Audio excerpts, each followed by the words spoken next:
hello, hello. Hey, coach.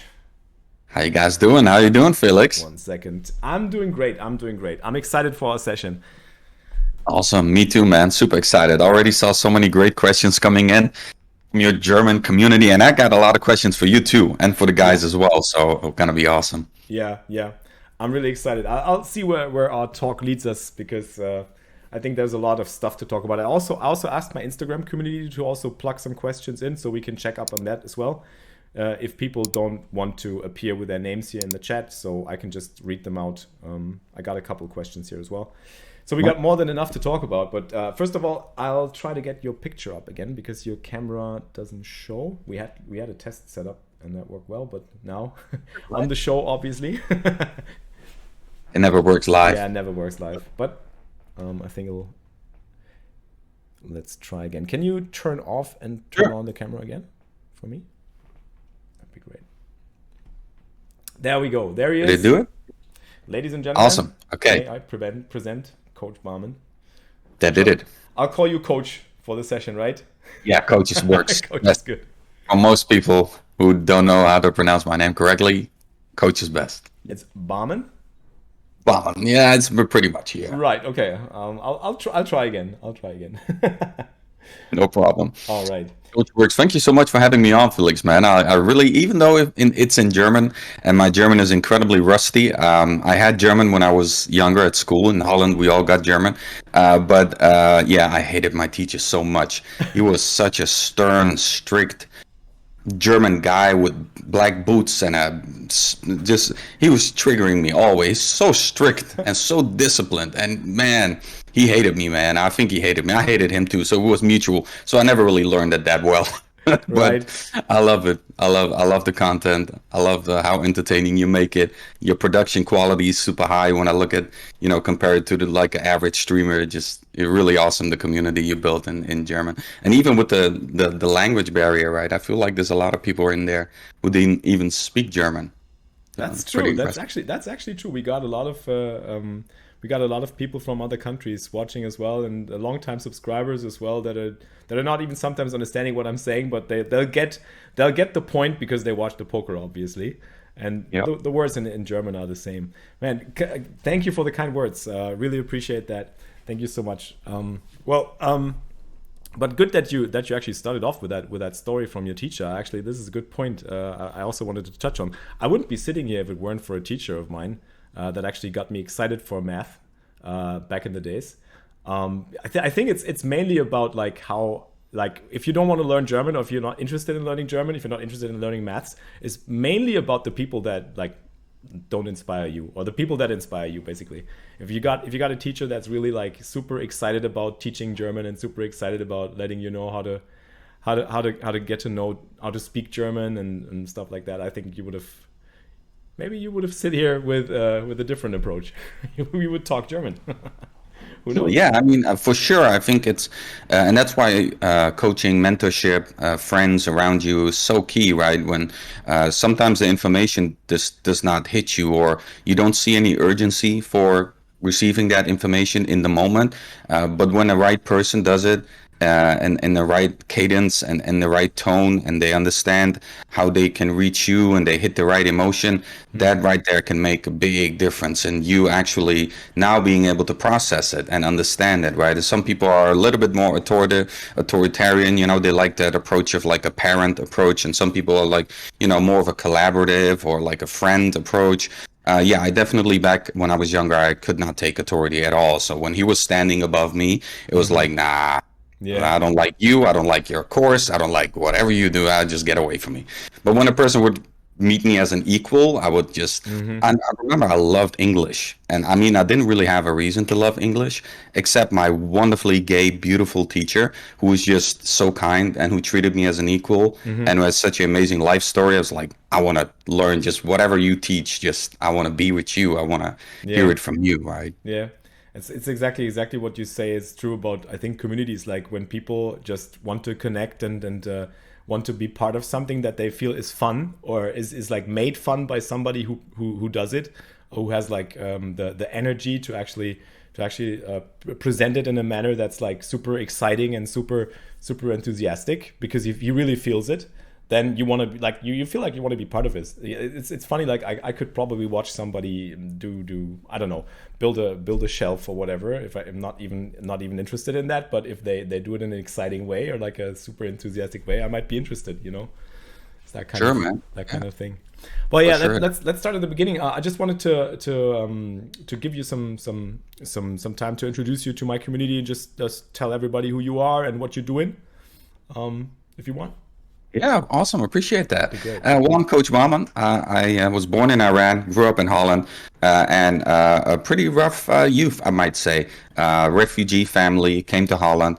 Family, unfortunately, torn apart because of refugee problems, PTSD, the war in Iran, a lot of alcoholism, a lot of mental health issues in my family, which pretty young age made me aware of how important your mental is. And I had a lot of guys saying, fix the sound, by the way. I don't know if this my sound, your sound, or Oh, one am sec. I Yeah, I don't loud know. or soft? Was ist das Problem?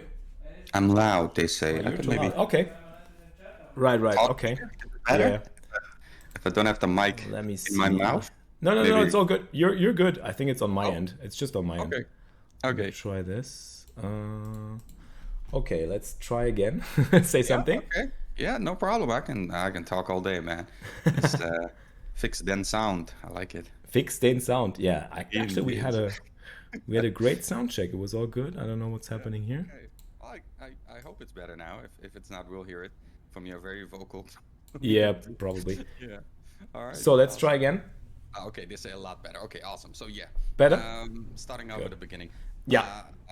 Born in Iran, the revolution came in Iran. The Islamic regime came. My family had to get out of there. We went to Holland, and very early on, I noticed my family was well, I had a history of mental health problems and addictions in my family, but obviously, because of fleeing a country during the war, it was very stressful for them. So, at a very young age, I noticed the difference in decisions and the difference in your attitude while you're making decisions, right?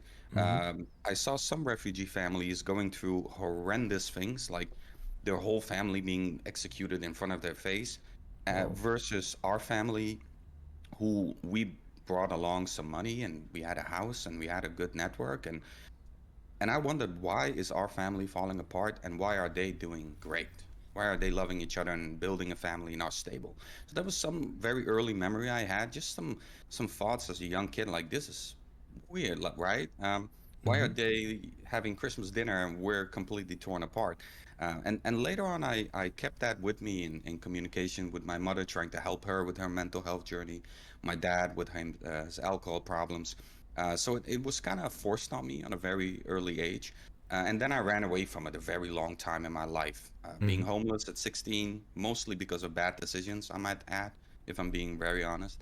Um, and then that whole period, I just say, I don't want to have to do anything with helping people or mindset or mental health or psychology. It's all nonsense, right? I went through that phase because I Hmm. was so done with it. I was so exhausted by it.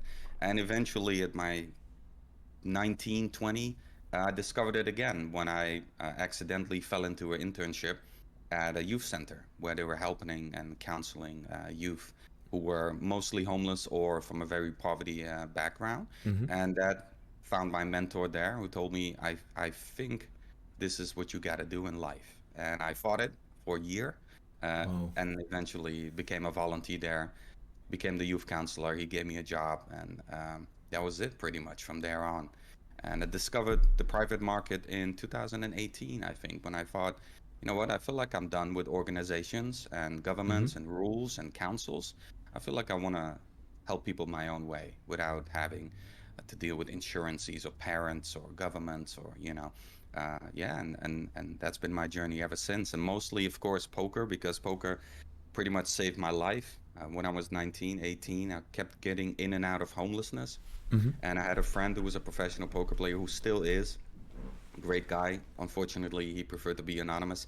But he staked me for a tournament and paid my rent for my first house. And I binged to 22 rebuy Oh first day wow. in my new house. Nice. So it's yeah, honestly, it saved my life. I had no money at all. Binged to 22 rebuy for like 8 or 9K.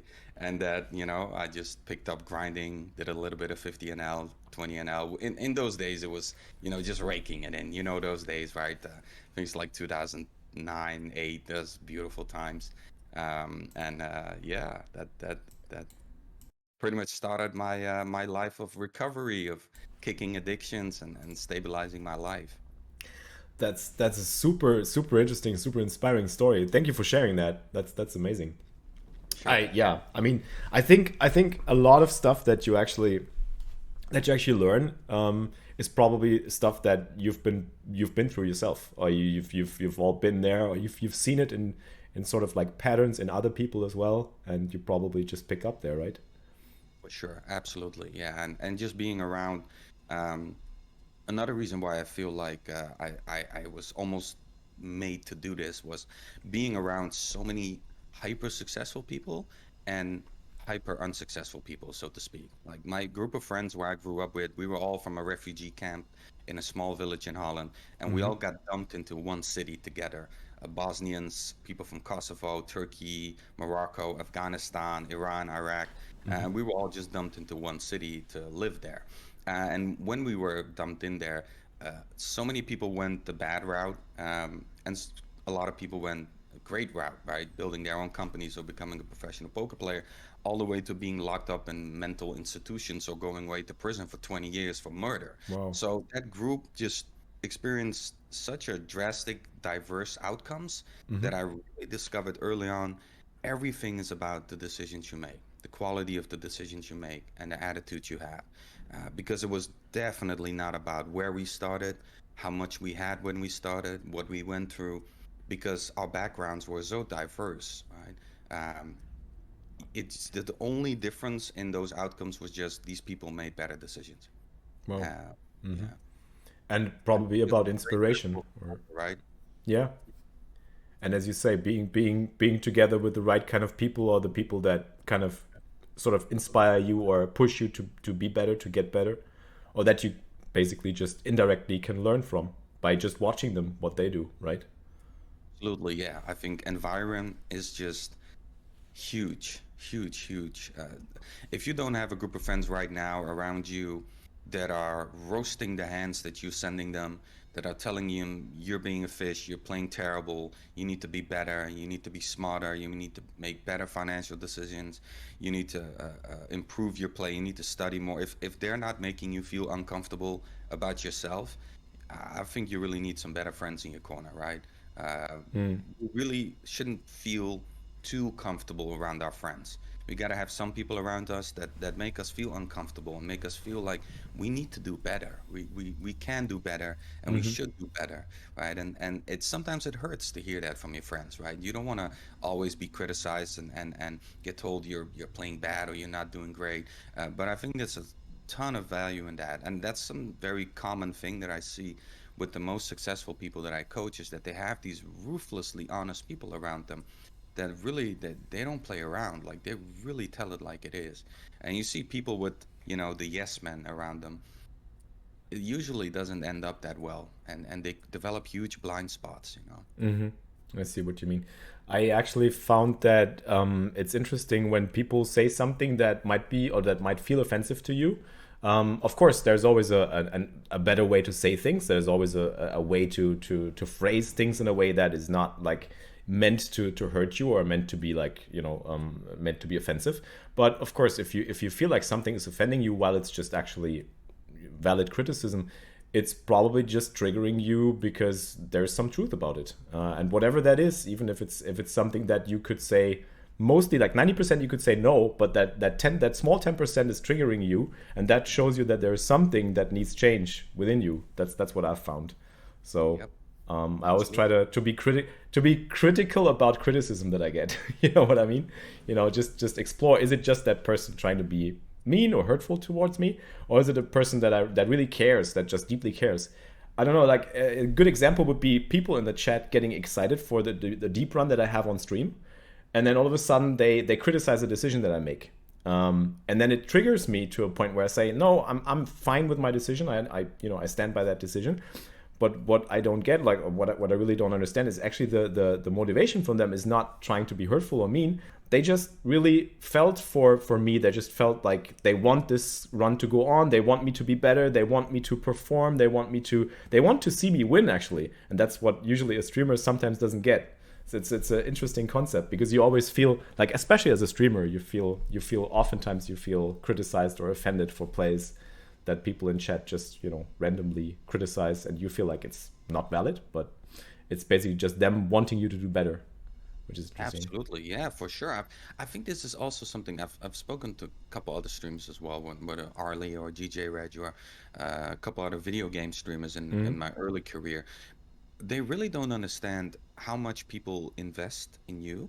And I'm not talking about financially, right? Also, right? There's some bits, some subs or donation, but just time and emotions, Yeah, right? We're sitting here for hours and we're emotionally engaged, and we spend our whole evening just being here and waiting for that relief of that outcome to be positive. And when it's negative, I feel like you took something away from me yeah, with that decision, right? You yeah. stole something from me. That relief, that moment of beauty, like you took it away. Now you're the asshole, Felix. Why Yeah. did you do that? I wanted this to end well, Like it's like like Game of Thrones ending where all the writers got death threats, Like Yeah. it's normal. Like people invested in this. Yes, we've You waited for cannot so long. Yeah.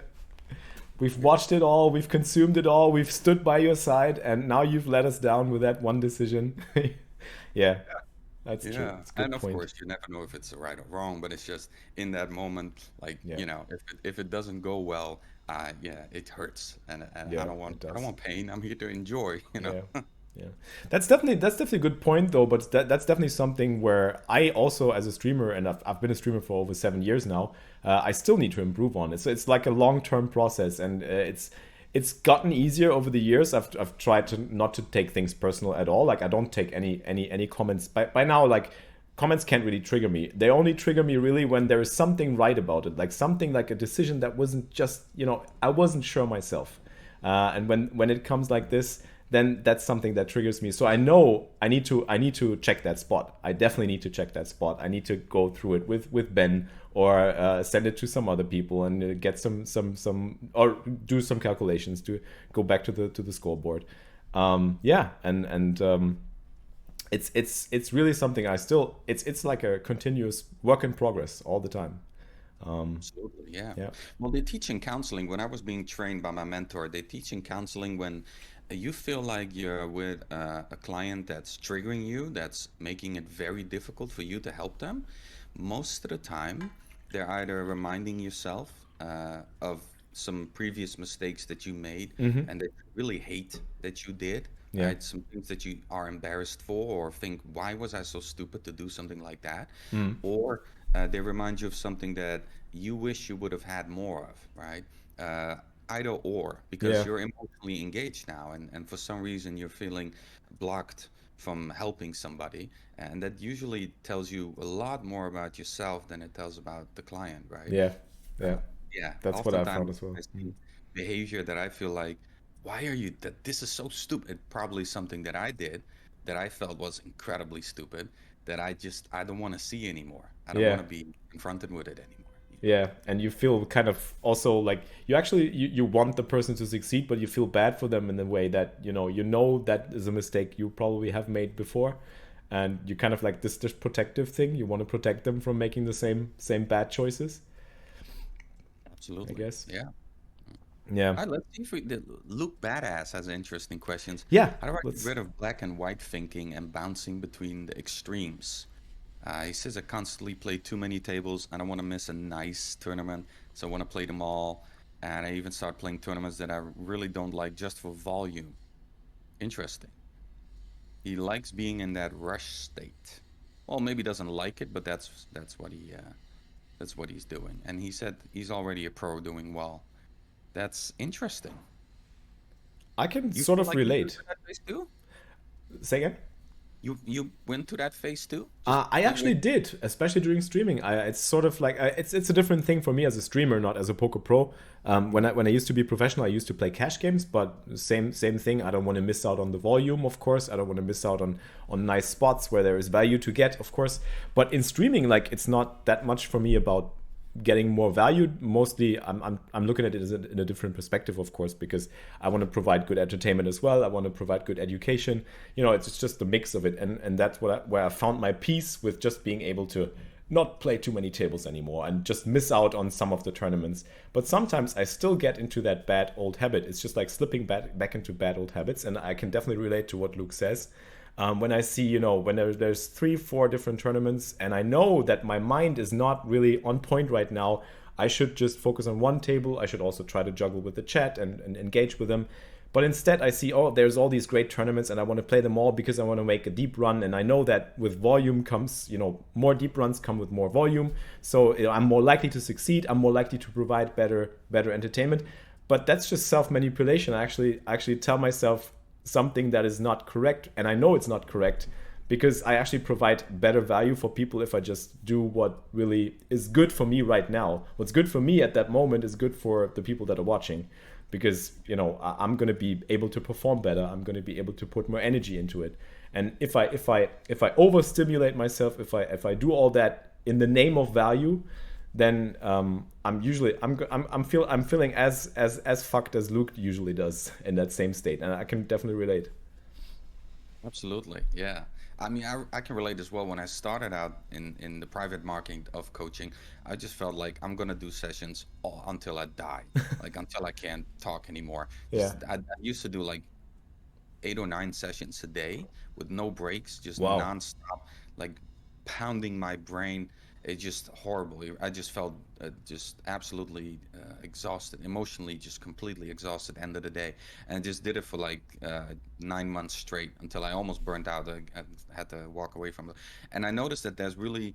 When I talked to my own coach back then, he explained me a concept that really helped me a lot. You have the development in the vertical and you have the development in the horizontal, right? Mm-hmm. And the horizontal is about repetition and discipline and repeating over and over again, just developing mastery, right? Mm-hmm. And then we have to develop in a vertical where we don't only want to develop mastery in just one area, but we also want to grow as a person, Yeah. right? Some higher values like health, helping your family, helping your friends, exercising, right? Those things are not directly beneficial to the horizontal, right? You can be very unhealthy and make a lot of money in poker for a year. Yeah. I mean, but eventually, right? We're talking about the future. Most likely, there's some things that you're gonna have to consider if you're gonna be unhealthy for 5 or 10 years, right? You're gonna pay the bill for that.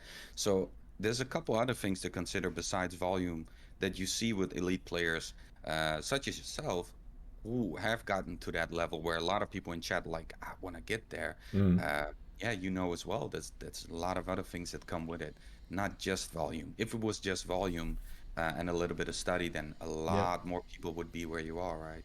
Yeah, that's true. I think it's about as you say, it's about the depth. You gotta get not only in you can't only think in volume or in like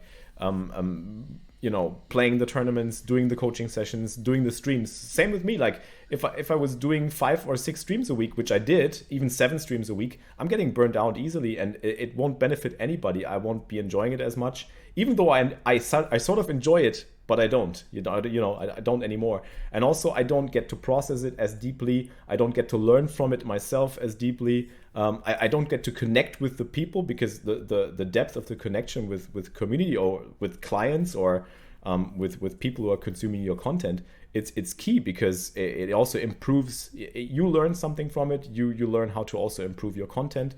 You learn to get better at the craft. And as you say, yeah, that's a good point. Like repetition is one thing, but you also have to be mindful of that's what I found. Also be mindful about the depth of what you do and just take your time to process all the things. Doing a short Yeah. stream, just doing a short stream like this, like a mindset session, and have it be super good quality and intense talk and having value for everybody is much better than having like an 8-9 hour tournament stream where people expect to be entertained, and then in the end you're just like sitting there like a like a very very tired exhausted poker player that can't see any that doesn't want to see any poker anymore, you know. Yeah, very true, very true. I think it's similar to exactly like what you're saying with streaming, right? That if you would have never spent any time on building your community, upping your production quality, right? Having a nice background, having, a schedule, having a plan like the grind Christmas, all these things around it that are maybe not as important as just hitting the live button and doing it, Yeah, but they're in a way all adding up to your growth, right? As a person, yeah, as a community leader, as a professional, as an ambassador, as a creator, like all these different venues that, yeah, you can say, well, you know what, I'm just gonna stream 1,000 days straight poker and every single day, and maybe you'll eventually get there if you survive. But yeah, there are healthier ways to do it. I feel like in your way, every pursuit feeds each other, right? The creativity that you can express in your background, in your community, in your content, in the plannings, in your schedules, all that stuff is so important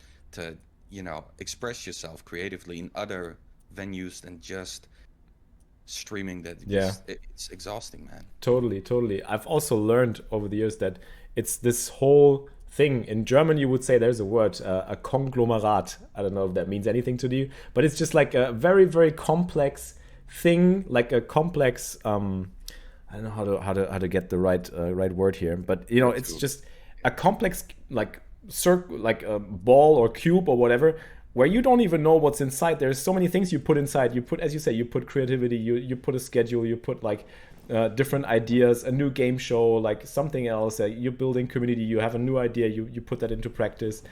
You try a new trick at the poker tables. You have a coaching session, stuff like this, and you don't know how that works out as a whole for the whole concept of the show. It just turns into something new, and you keep on developing it, and it improves, in as you say, in the quality of everything. Yeah, that's. Yeah, definitely. And you can't. I think you can't measure it. There's no way to measure this in any sense. Like not the usual metrics. Even though you get like maybe smaller numbers for a session or for a stream, it might turn out to be much more value long term because you provided something for people that's really meaningful. So Absolutely. Yeah, it's really hard to decide value for yourself. It's really hard to do that. But yeah, I agree. But when looking at you, but also looking at Ben CB and all these other guys, they're actually diversifying what they're doing quite a lot, right? It's not just one thing. Even though I agree that in the beginning of your career, it's good to be obsessive, right? But I think in actuality, it's never too early to start diversifying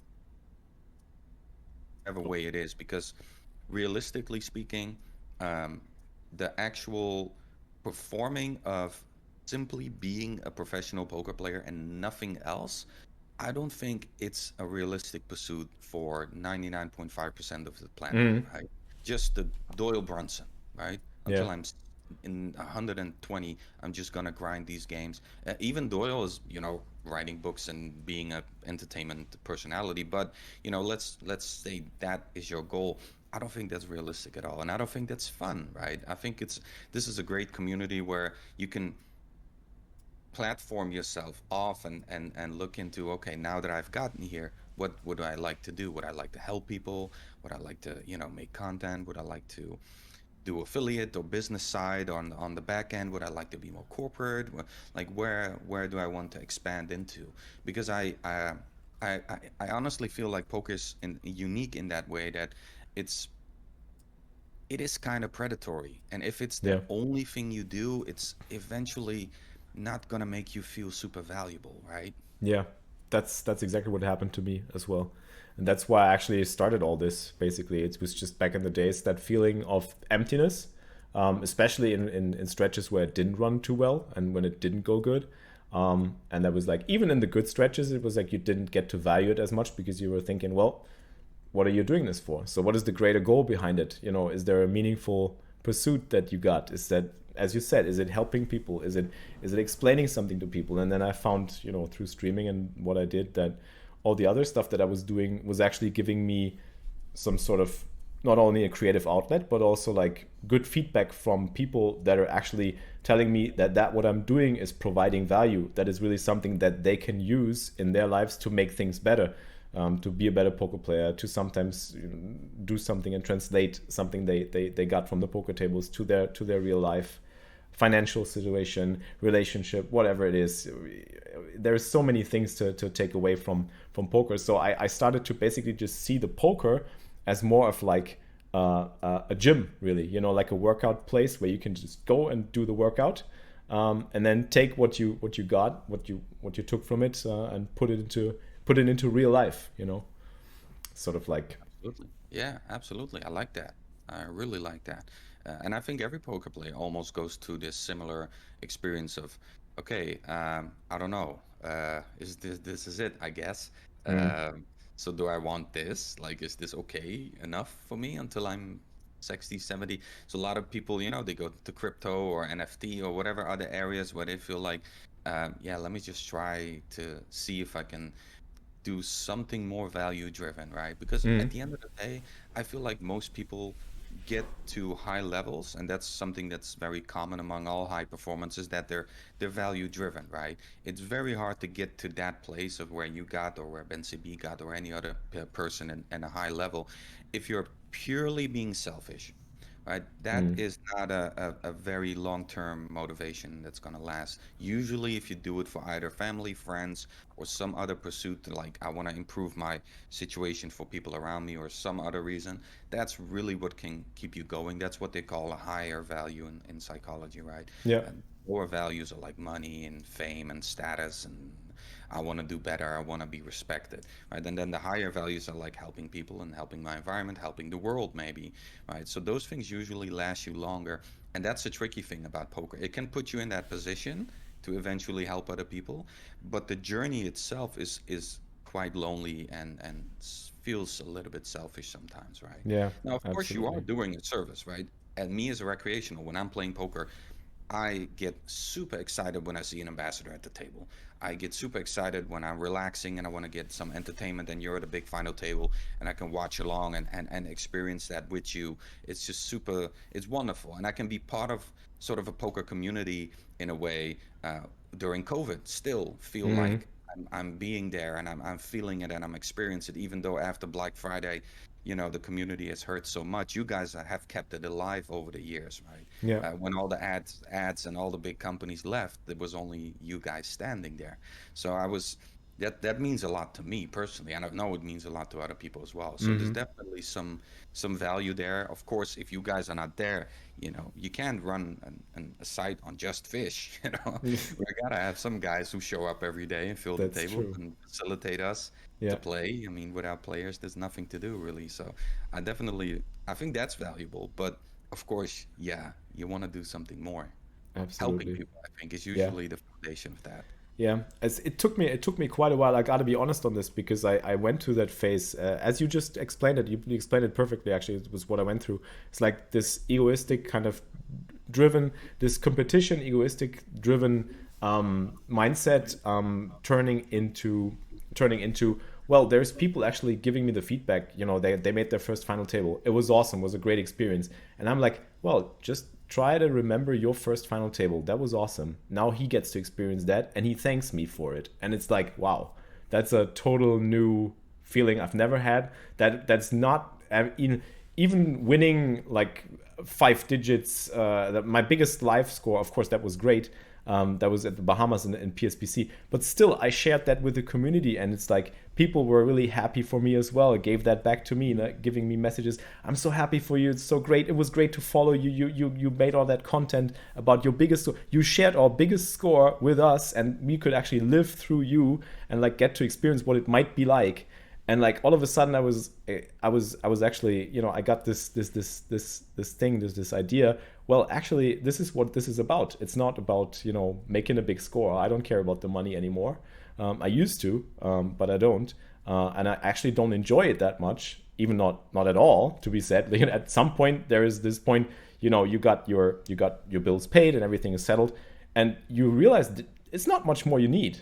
You just need to, you need the minimum quality of what you expect from life, whatever it is. You need that settled, and everything above is just made up by the good feeling that you get from being a valuable member of a community, or a valuable person to other people, that you can actually make a difference and impact, help people and give them something, as you said, give them something that they enjoy. Yeah. Absolutely. Yeah. Yeah. 100%. 100%. It's actually scary. Like I've been homeless. I've been hungry for 2 days. I've been sleeping under a bridge, and one night I slept in a homeless shelter. So I was really, really, really, really broke. Like broke. 25,000 in debt. Broke.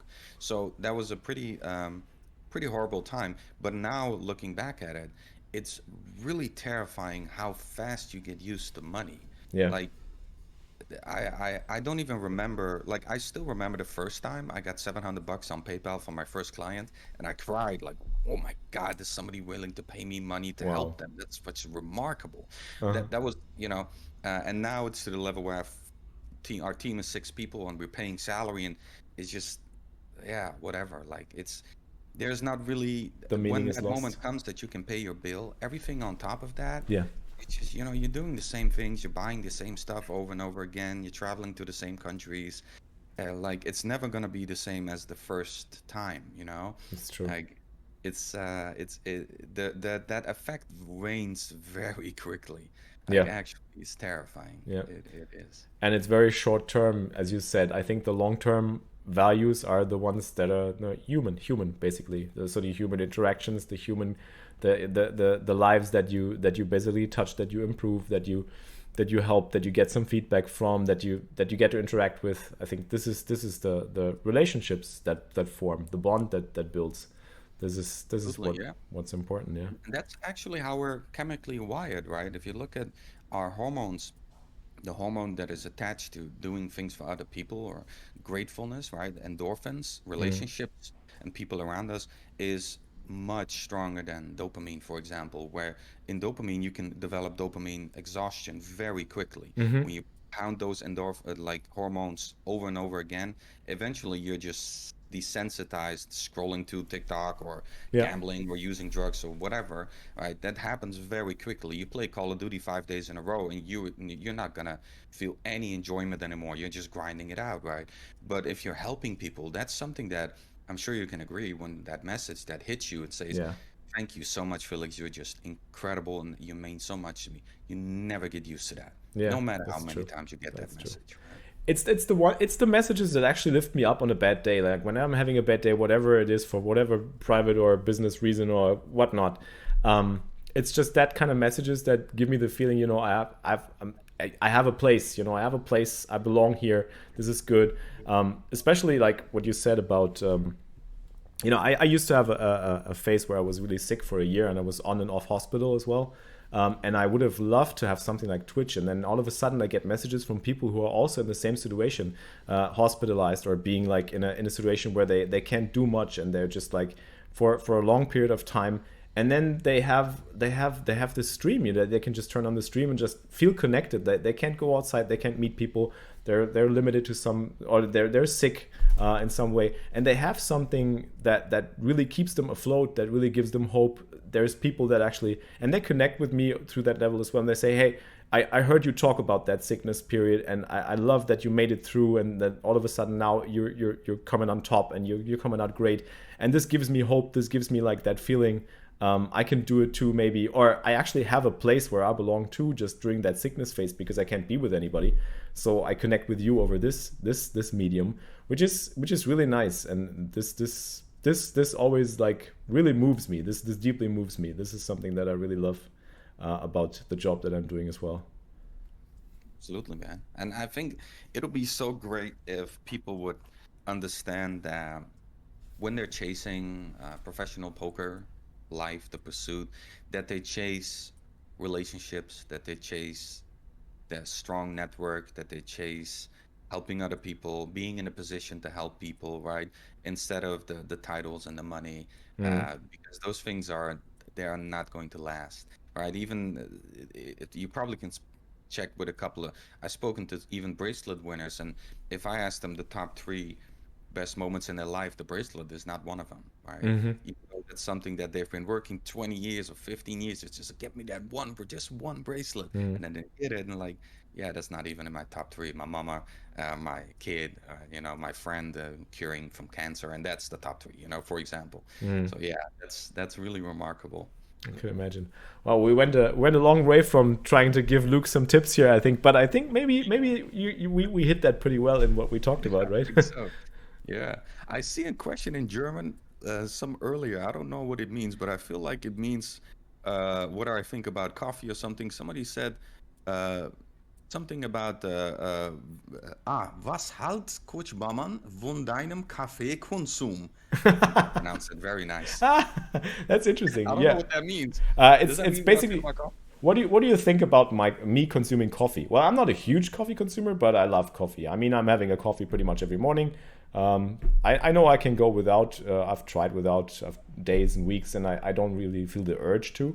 But I love coffee. I enjoy it. I just think it's an enjoyable drink to have.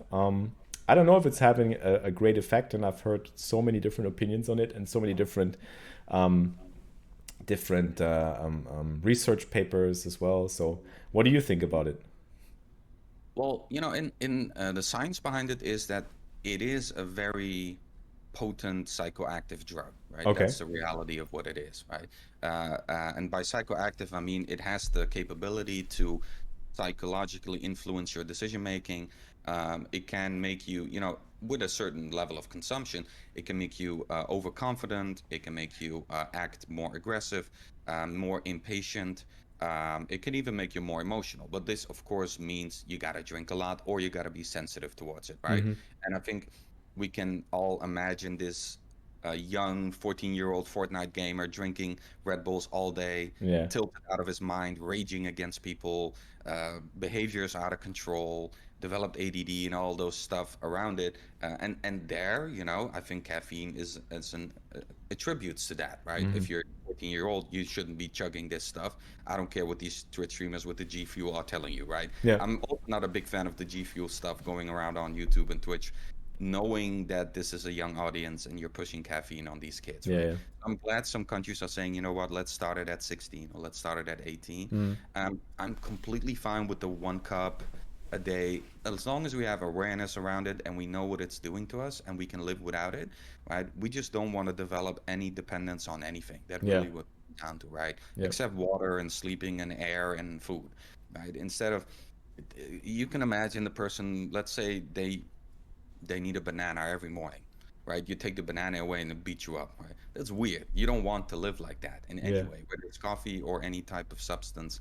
Just the best way is to be aware of it. I can live without it. I tested it. I've done 3 months, 4 months, 5 months. I'm fine. And I just enjoy drinking it, and that's completely fine. But for a lot of people, it escalates, right? A lot of people, one, two, and they're up to five, six a day. And that's really that just mindless consumption. I don't know what's doing to me, but I'm addicted and I'm just drinking it and I don't, I'm not aware of it. Yeah. I think that's really harmful. I think it's pretty much with everything you do in life is super important to sometimes reflect and be aware of why are you doing it, to what extent are you doing it, and is it something that you control or that you actively choose, that is your choice, or is it something that isn't your choice anymore, or it's come to a point where it isn't your choice anymore? I think Absolutely. this is Yeah, probably key, right? for sure. I agree. And whether it's weed, cigarettes, alcohol, caffeine, it's all at the end of the day, it's drugs, right? But it's also Yeah. with sugar. Can you try a day without sugary things or just cut out sugar out your diet for a week? What happens to you and why? Why does it happen to you? Have you been consuming too much sugar with everything? Yeah. I think it comes down to That's be aware of interesting. yourself, experiment, be curious, be open, right? And don't just consume it. And I don't like those jokes when people say, "No, I gotta have my morning coffee first." Well, I mean, yeah, well, you're addicted then. That's pretty bad. Like, Yeah. right? That's the dopamine in the morning. You need that, or else you're depressed the whole day. That's pretty bad. I don't think that's funny at all.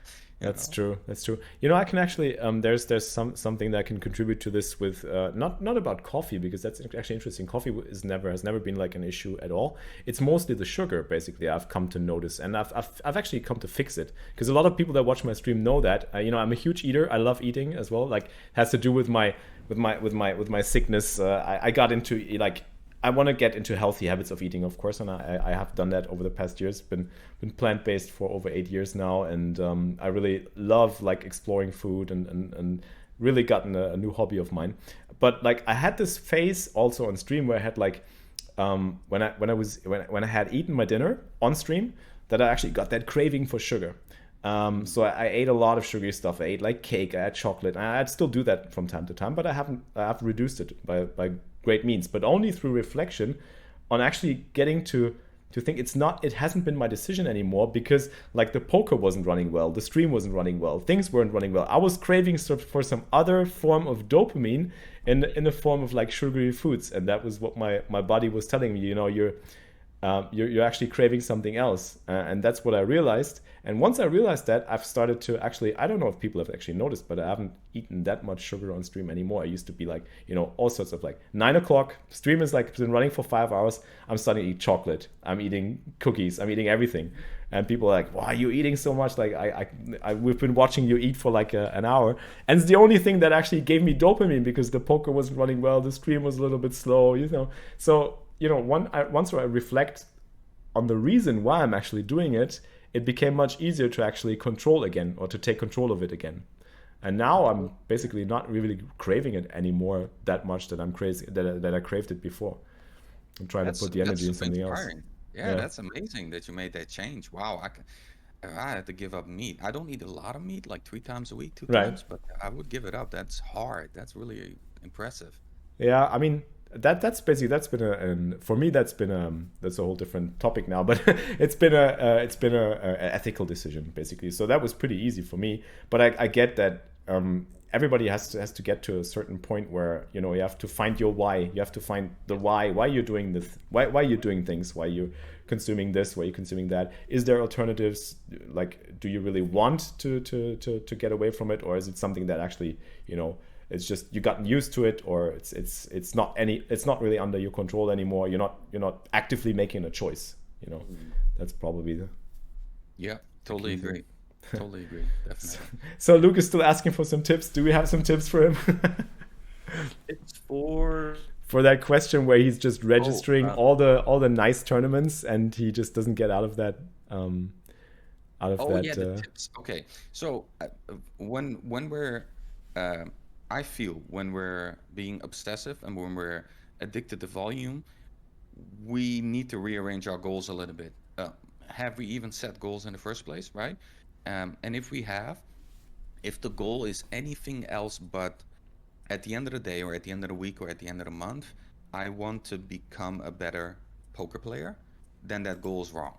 If you have a financial goal, you have a volume goal, you have a whatever other goal, probably not a good goal, right? Probably not sustainable, not long term. Your goal should be, I want to be a better player. And being a better player is not just about volume, right? And it's also not about obsessively studying and avoiding playing, which is a different side of the coin, but it's also coping. A lot of people do that too. They just only study and only watch Twitch and only watch YouTube and only get in the courses, but they never commit to playing because they have some anxiety around it, right? So whatever is for you the reason that you're coping with something, need to figure that out for yourself. But I feel like your goals might not be as defined as clearly as they should be, right? What do you want to do? If you're just putting in volume, then you want to break the world record of most tournaments played in a month. Like, I don't know what you're trying to do. Yeah, I have to be realistic about it. I actually think it's funny. I actually think that Luke, we actually gave, or you basically, Coach, you gave actually all the input that he needs to restructure his grinding sessions, maybe when you read between the lines, because I think, as I said, with this I'll call it cube. This is like your cube of how you build what you do, like the business or whatever you do. It's not like this one thing. It's not just grinding poker. It's not just grinding volume. It's the whole thing. It's like being healthy, becoming a better person, being more like, I don't think, as I said, with me craving sugar, I think it's the same like you craving dopamine from registering more tournaments, because it sort of like gives you the feeling that maybe you can do a better job, or maybe you can perform better, or you can have more deep runs, more final tables. When that's actually not the case. Actually, the reverse is true. You're probably doing the exact opposite of what you should be focusing on. Does that make sense? Definitely. Yeah, I think it's, and this is what I want to ask you and the Hmm. guys in the community as well, the Germans. This is a real question for the Germans. Yeah. How come you guys have such an incredible, solid mindset? Like, I would argue the most solid mindset in the world by far. We used to think it was like Scandinavian until we saw them play poker. Right. And and then we saw all of them go broke one by Yeah. one. There's a graveyard there, right? But now looking at the longevity of these Germans, right, and their solid mindset and their behavior and their code of conduct and their almost never.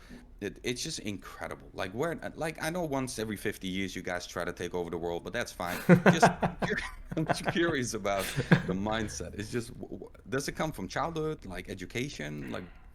That's an interesting question, actually. I've been thinking about this quite a bit because I've been called German. You know, when some people, some people like even people that are close to me call me, "You're too German. You're too German for me." You know, that's just way too German.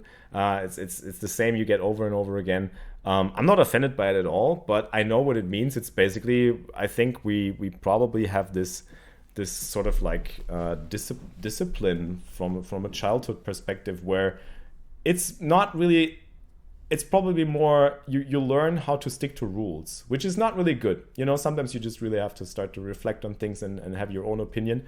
And I know I'm guilty of this all the time. Still, I'm very German in a lot of senses. When I just, you know, I like to stick. I like clear set rules. I like to stick to them. When I know they work, I just stick to them. I just do my routine. I'll be disciplined about it, and that's how we grew up. I think it's really just about how you grow up. I'm pretty sure. And yeah, I mean, a lot of the most successful poker players come from Germany, and I think it's no coincidence, as you said. You know, they have that kind of like, they have healthy routines, healthy habits. They're disciplined about what they want to do. Yeah, I think that's a big part of it. Yeah, I think that's super interesting. And I think it's also interesting some shift maybe in culture. Like I have a lot of business partners even in Asia, and they the first coach that I hired as a German lady, just Mm. incredible. She has all the great traits of a German person. And they actually all told me get a German. It's really funny how the international reputation is like reliable, calculated, solid, probably not gonna screw you over. Like it's really funny how that's the stereotype in a way, Yeah, right? yeah. Um, um, but it's also funny that when I used to play back in the day, like 2004, 3, 5, 6, that time. And that time, I remember when it was when the Pokerstars and you click on them and it was Germany, you would almost assume that this guy is just a rock. He's super tight aggressive, Mm-hmm. ABC poker, very solid, and not gonna be too sticky or too creative. He's just gonna be super solid, probably winning. Uh, um, but then as it developed, I've also seen this whole shift in creativity and much more open-mindedness to Mm-hmm. like holistic stuff and some more creative thinking and I think that's really where that what kept you guys around. I feel that shift definitely happened in the community where you saw guys like yourself and Ben CB and Fedor Holtz do also the crazy stuff, but calculated, Mm-hmm. not which yeah, Yeah, it's super interesting. interesting. It's interesting. I actually know where my kind of like Germaniness comes from. It's basically a lot of it credits back to and after like this is, I'm very open about this. This is probably more fear. Like it's like a fear based thing where you grow up and you're kind of like it's with what I learned from my father basically, because he's sort of like very similar to me in that case. Or actually he's not similar to me. I've actually taken up manners. You always take up manners from your parents, obviously, even if you don't want to. Like it's like you sort of copy what you see as a child. You copy what you think is the right thing to do, and it's always been like this fearful aspect of being like, you don't want to overstep rules. You don't want to like you want to move within the boundaries. You want to stick to what works. You never like, actually what you just said about looking be more creative, looking outside the box. This is probably what comes from when you start to engage with other people that give you like other perspectives on things, and then you start to incorporate that into your habits or your mindset or your game. But what I've learned like from childhood is like more that fear-based aspect. I have to get a good job, like I have to be good at this, like I have to play within the rules, otherwise it won't work. And it worked. It worked like this. I mean, I've worked myself up to a certain point through my business, where I'm actually, I've built the business on this disciplined mode. But then I saw also the danger of it, not reflecting on it and like missing out on potential growth otherwise, missing out on growth myself, missing out on growth of the business in a different direction, in a more creative direction, being more open-minded, being sometimes not as disciplined, just like letting things go, and not sticking to it. But I know where it comes from, and I think you have to be very mindful if you wanna stick around, if you wanna like be able to find yourself again in a new way. That makes Oh, sense. absolutely. Yeah. I think that's super interesting because culture is, and people don't realize this, but one of the books I really love is called Living with Intensity, and it describes how culture impacts intelligence, and that your intelligence can be capped, even though your IQ is high, but your intellectual potential can be capped just because of cultural limitations, Wow. right? Whether it's religious or whether it's just Yeah. politics, some reason that your culture around you is pushing you down to not grow beyond a certain level or Uh-huh. adapt new beliefs or unlearn bad habits or toxic habits. And there's something that's called cultural awareness around smart people who usually can find a way to break through it and say, okay, I don't care about this, this doesn't make sense. I know Yeah. it's culture, but it doesn't make sense. And I'm not agreeing with it. And I'm going to learn from other people around, or I'm going to travel, or I'm going to read to somehow at least break through this nonsensical rules and ethical things you guys have here because it doesn't make sense, right?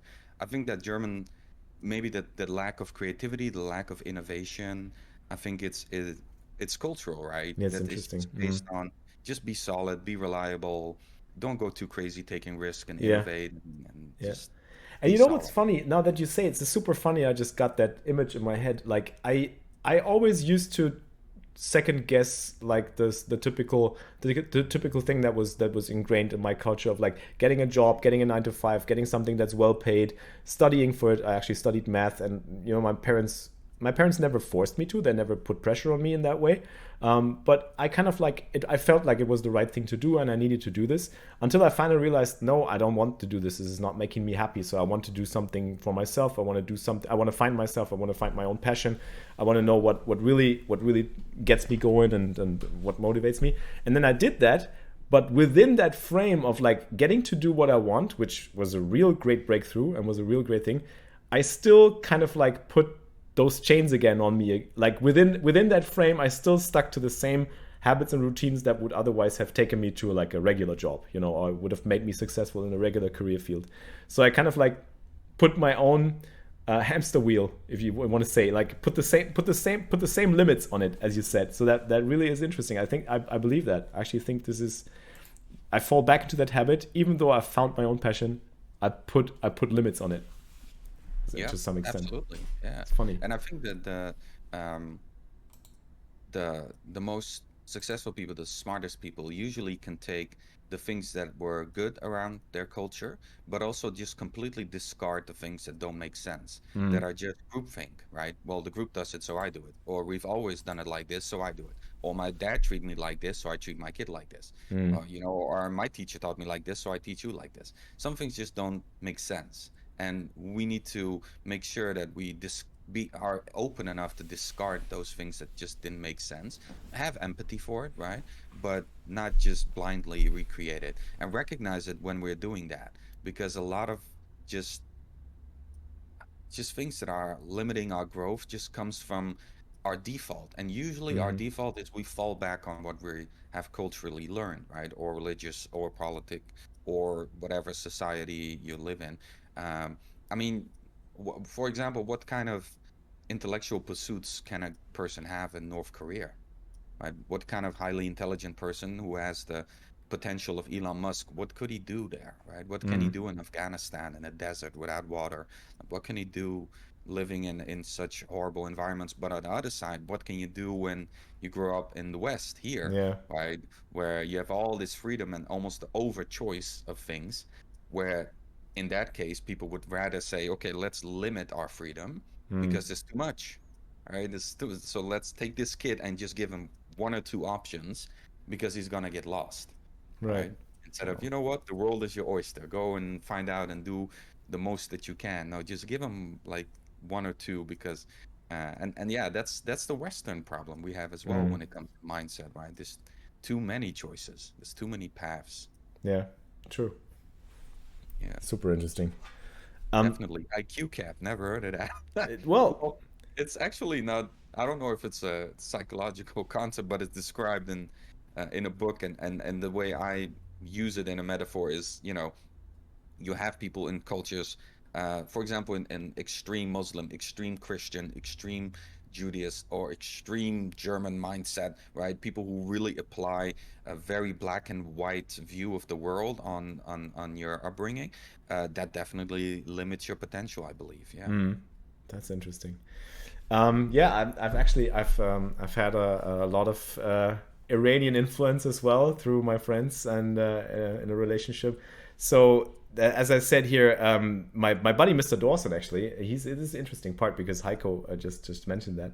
Um, he's like he has a Iranian background as well, and he moved to Vegas back in the days, and I was actually supporting him, which is super interesting. He just basically just discarded everything he had here because he couldn't take it anymore, and he was just like, I gotta go there, I gotta do this. And what Heiko's asking here in German is, are my German, like my Germanness, is that something that has stopped me from going with him or like doing the same thing? Because I had that dream as well. I used to have that dream. And it's interesting because I think it sort of does to an extent. And he just was able to do that. I gave him some help with structuring his days and structuring like his mindset and his bankroll management and everything, and I helped him with that. And that was like the German influence that he got from me. But like the act itself, and now he's found his total passion, like job, career, family wise, he's like super. He's super happy where he's at now, and he's blossoming, like as you would say. And it's so interesting that these different cultural impacts that we had, him being able to make that jump, I would have been scared shitless, you know. There's so many things like we have like Germans have like Krankenversicherung. What do you call that? Health insurance. Like we have health insurance because with my health problem, I was always like very anxious, very fearful about jumps like this. And that's sort of very German, I think. And as it plays back into what I said in the beginning, like fear is a big motivator sometimes, or has been a big motivator, which is not good if you want to reflect on it. Never is a good motivator, but it's sort of, yeah, it's interesting question actually. It is, yeah, very. I know from Iranian culture that we have a similar upbringing when it comes to Germans, that our parents are very authoritative and they want us to do, get top tier education, top tier degree, top tier jobs, and focus and get settled down as soon as possible. But at the same time, Iranians are also quite emotional and quite impulsive, uh, and oftentimes a little bit ego driven, and that definitely feeds sometimes a very adventurous decision making that you see where a lot of Iranians are in Beverly Hills or Australia or all over the world. Very lavish lives and very expressive. So yeah, that I can see that. But at the same time, I feel like maybe that decision right there in the moment either could be fear or it just did not align with your values really, because I don't see any other thing that held you back from doing non-German stuff because pretty much all Not you're at doing all. is not really standard for a German, right? Yeah, So it's true. That's true. That's actually yeah, true. I Yeah. don't see it in any. If it was in other areas as well, I would say for sure. But if it's just that specific decision, maybe it would have been just maybe just not right for me right now. Yeah, yeah. I see what you mean. It's super interesting topic to touch on. Um, Yeah. I actually wanted to try and I don't know how much more time you actually have. You got to tell me, but I'm really enjoying this talk by the way a lot. Me too. Appreciate it. But I have a question from an Instagram viewer that I found really interesting. So maybe I can read it out. Yeah. He's asking, how can how can I get better at dealing with tourney bust outs that I've messed up myself. So where I made a mistake. Like I think we're all there in this point, like accepting bad beats. You know, we can talk about that, but I don't think that's super interesting. I've been talking about this like for ages, but it's more interesting. How do you deal with a situation where you know you fucked up yourself, where you made a huge mistake and you want to just kind of like move on and be able to become a better poker player still, and you know not let that influence your future decisions? Yeah, this is a question that came in GJ Reggie stream, Ali Shaban stream, Ah, this is oftentimes in recurring. Raise Your Edge as well. It's Yeah. really common question, and that's because that's, I would say, the biggest form of tilt, right? Mistake tilt, not per se bad beats, but I have a cat here who's really annoying today. He's been in every stream until now. I Well, think stream wants to see. Ah, there we go. yeah, he's Oh, we always all here, know that. They always pushing my lie keyboard and my where they screen to the shouldn't. side. Cute. So Cute. it really comes down to confidence.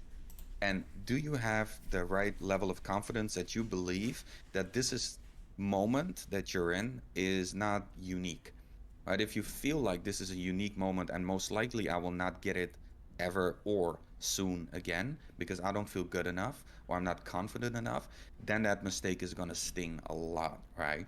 But if you feel like this is just a mistake that I can learn from, move on, and I'm sure I'll get into a similar situation again soon because I'm confident in my skill set and I'm sure this big opportunity for me will come again, then it should be easier to deal with, right? Most of the time, if we're struggling with that, then we're feeling some scarcity around opportunities that's going to be presented to us just because deep inside, most likely, we're not doing enough, right? We're not doing enough to be confident enough to say, I'm sure I'll get another final table, right? If we need to talk about, final table, main event bubble, that is rough, right? That's a whole nother story. We need to maybe get some PTSD therapy there. That would hurt. But a tournament online, we all can get in those situations very often, almost daily, right? So it's just about the confidence in yourself and knowing that I'll get there again, I'm sure. That's a good, very good point, and I think you can translate this to any life situation as well. Like whenever you don't feel confident, whenever you feel there's, as you say, scarcity. I like how you put it. It's like perfect phrasing, basically. Like there's a scarcity of opportunities for certain things, and you don't really believe in yourself and in your qualities and your abilities too much. Then the mistakes that you make are gonna hurt, and you're gonna be very. It's gonna be very tough to forgive yourself for them. And I think that's a big concept, like sort of like discarding them as sort of like forgiving yourself, and yeah, I'm human, I make mistakes, and Yeah. I'm willing to learn from it. But I also am human enough to see that there's a lot of work that I can do to become better at this, to become more to become a better poker player, a better human being, sort of this kind of thinking. Absolutely. Yeah, absolutely. I Sorry. mean, I even experienced exactly this myself. Let me see if I can find it. I think so. I think I can find it. Yeah. So I was in every year I used to go to King's Casino with a couple of friends, Uh-huh. and then the first year I went and I didn't win anything. I think around 2015, I looked up my Hendon mob to make sure my years are right, and then in 2016 I botched I was 12th in a turbo. I completely botched it and just made a huge blunder and gave all my chips away. I was in a great position, huge stack, and I was so angry at myself, like, oh man, this is never gonna happen again. I knew it, and I was so close to the final table, and it's not about the money, right? I was already doing okay in life, but it was just about the moment and how fun it was to be railed by your friends and to go deep one time in a live tournament.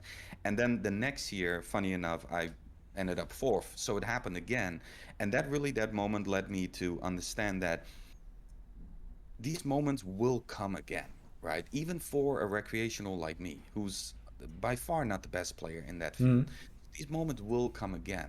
And if I would have beat myself up for that mistake so much, and I would have never even, felt any motivation or any excitement to get at it again.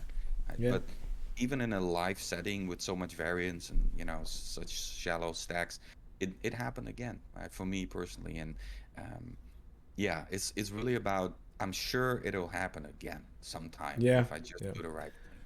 That's like twofold confidence. The one confidence that you're actually able to pull this off, and the other one to be confident and believing that, well, you just got to try, and then more opportunities will arise.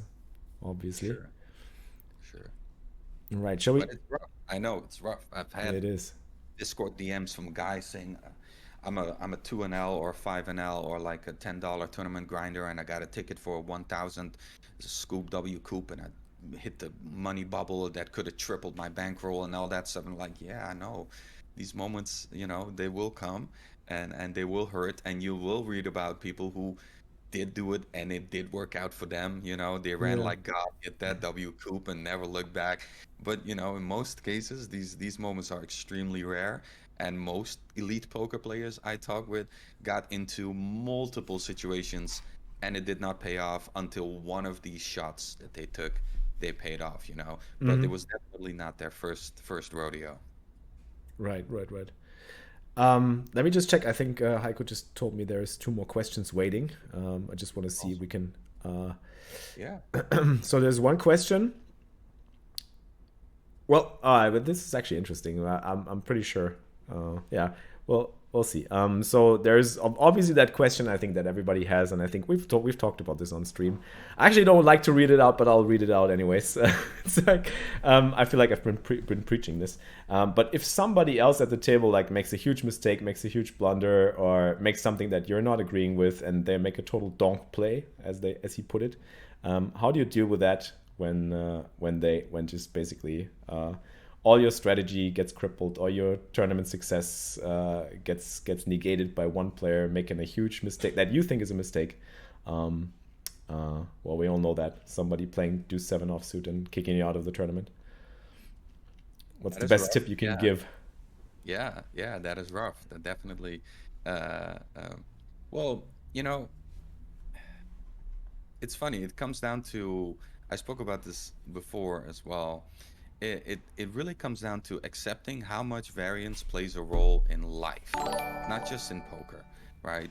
I saw Oh, one sec. Sorry to interrupt you. We got a raid by ooh, Wiston, my Western. colleague Wiston. Thank you so much, Wiston. We're just deep in the mindset talk here, so you came at the right point. I hope you had a great session. Guys, give Wiston a follow, please. Support him. He's a member of Team Pokerstars Pro as well.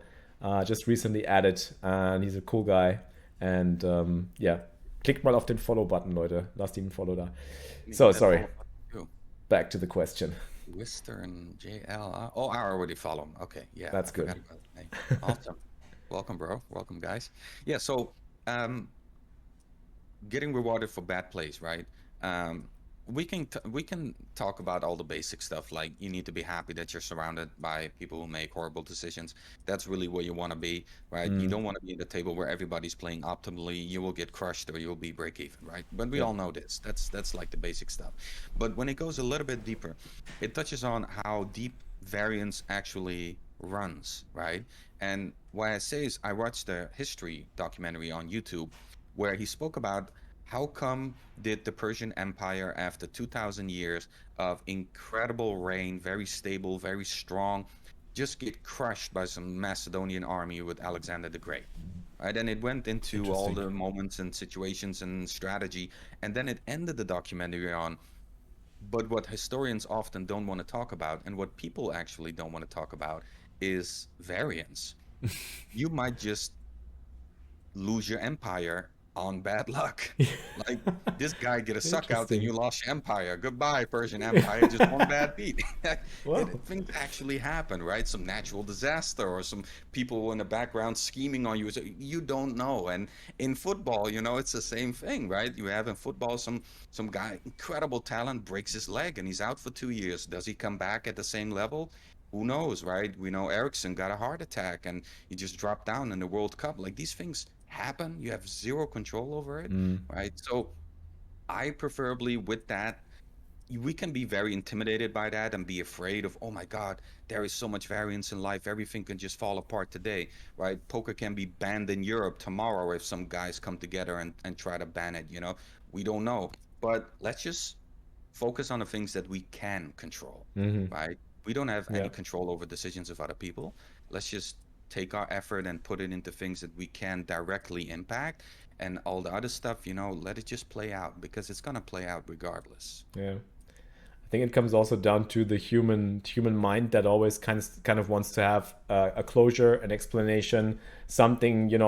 That's the reason why people at the poker table still ask other people, "Why do you play that way? Why do you why?" There's no reason. He just played it that way. It was just variance, and you got unlucky. But as you said, I mean, if you really try to get a deeper understanding of things, you learn to focus on the things that you can control, and try to focus. I mean, it's probably not wrong. That question came up in the chat as well. It's not wrong to feel the emotion about it, to be emotional and just say, well, that sucks. It sucks that I just lost. It sucks that I lost to 7 deuce. It sucks that we lost the Persian Empire. It sucks, But I think it comes down to kind of like this acceptance of the fact that all you can do is what you do, and not focus on what other people do, right? Absolutely, yeah. I mean, that it's actually one of the major giveaways in psychology when people try to evaluate or diagnose a person with depression, actually. They look for that mental attitude where a person is hyper focused on things that are unmovable and uncontrollable, right? And obviously or sometimes unconsciously ignoring things that they can improve. So you could get out of your toxic relationship, you could eat a little bit better, you could move a little bit more, you could get some sunshine, you could, right? All of these things you could do, but you would rather focus on, but Joe Biden is part of the deep state and the whole world is trying to keep me down, right? So that's oftentimes when you're hyper focusing on things that have no control at all, that's like a real nasty path into some dark stuff, man. Yeah, Can really yeah. put you in a bad place. I can speak from my own experience. I mean, in poker, it's really funny because in poker, it's come to a point through my years of experience and training. It's come to a point where it doesn't affect me mentally. Like I actually have to sometimes play the emotions because it's really doesn't trigger that much of an emotion anymore. It still does, and then I try to let it out because I really enjoy that we get some emotional streams as well. And it's also quite fun because I wouldn't do that if I was playing for myself. Like if I was playing for myself, I would just probably okay, next. But I've struggled with in real life as well. So there's a lot of points that you try to translate from the poker world into the real world, but you realize that it's different as well.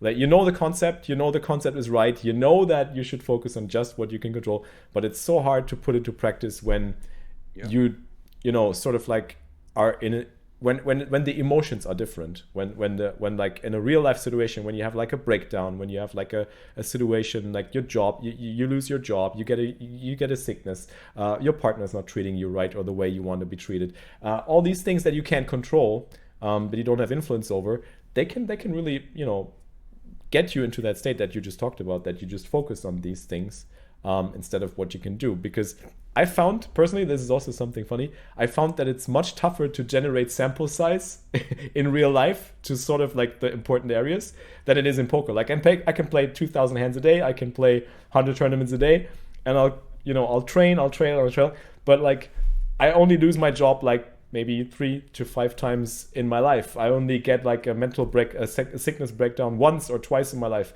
I only end relationships like 3 to 4 times in my life. I don't know. There's not enough sample. You know what I mean? So it's different. It hits different. It hits totally different. So it's funny. Yeah. Well, there's no clear answers. That's also the interesting part about psychology, about decision making, about our brain. There is no clear answers, and there's always it's the least understood part of our whole body, that little sponge that makes decisions and has memories and tries to protect us with all these crazy hormones and emotions, and it's very interesting how everybody experiences sort of actually very similar stuff, right? Very similar states of mind, even though the reasons for experiencing is different, right? But we all go through, whether you're growing up as a rich kid from a billionaire, or you're grinding yourself up somewhere in Germany, or you're homeless or whatever. We really experience very, very, very common things. Very common. Yeah, true. Let me see. One final question, if you want. Sure. Yeah, as much as you want. So that's something that I've struggled with in my poker career as well in the beginning. So that's probably pretty interesting.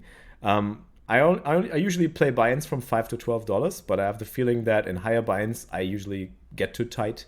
I get too much. I feel like I'm playing on scared money. Should I continue to take shots and train myself, or should I wait until I feel more comfortable? That's interesting, right? Mm. When to pull the trigger, right? And Hmm. that's actually something that a lot of young upcoming training coaches, they come to me, they ask me, hey, how do I make this my living? I want to do it too. Like, should I study more? Should I practice more? Should I get more free sessions Hmm. before I take the leap? It's very common in all kinds of pursuits, right? When do I pull the trigger in becoming a professional? It's similar, right? When do I go to that next phase? Um, I often believe that if you're asking yourself that question, that's that's already a little bit wrong path to go on, because that's not really the correct question to ask yourself, right? Because in reality, it's not about the stake, it's not about the tournament, it's about you in your own personal state and your own professional state, right? Where you feel you are currently in your life.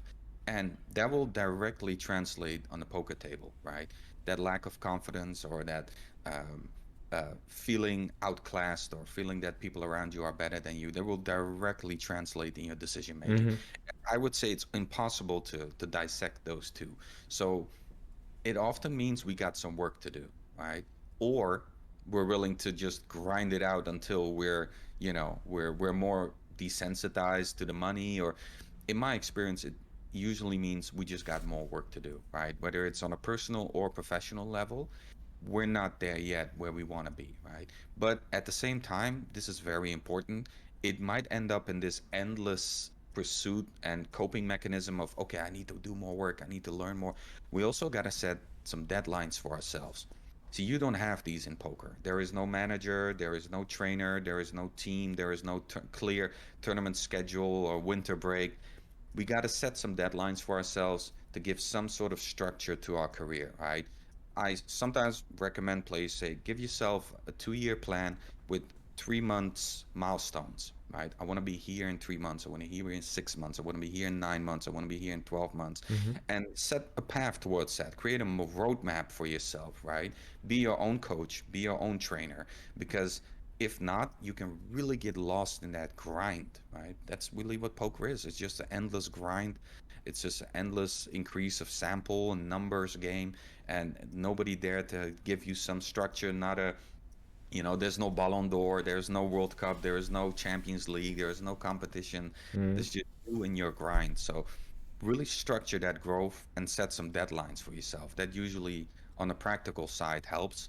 On a little bit less practical side, you just probably got some more work to do. Hmm.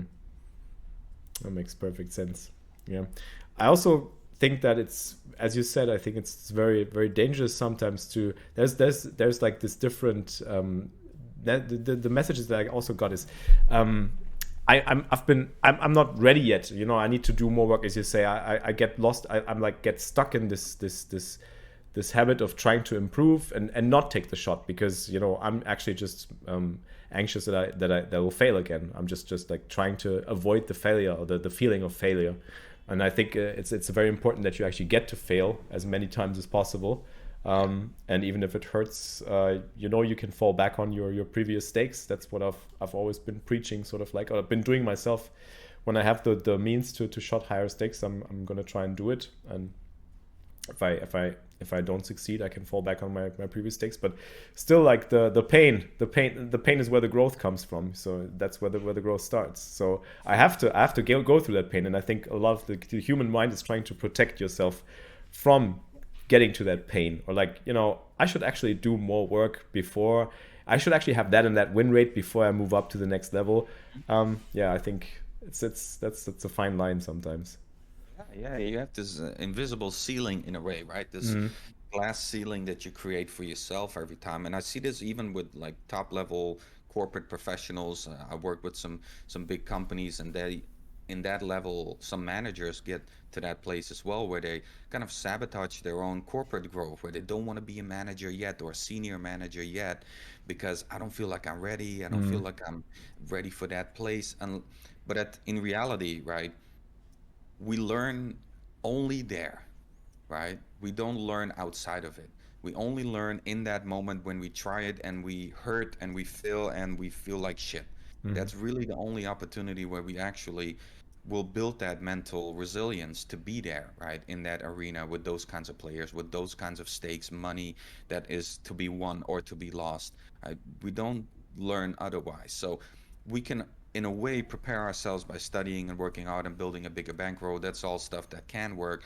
But we also need to be aware the only place we will ever truly get used to dealing with that is in that arena there, right? Mm, You can't recreate that in another way. You know that too, right? You can't totally, recreate big final table with a lot of money on the line. totally. Whatever you do, there's no way, right? Just as a coach, you can't recreate a penalty shootout for the World Cup finals.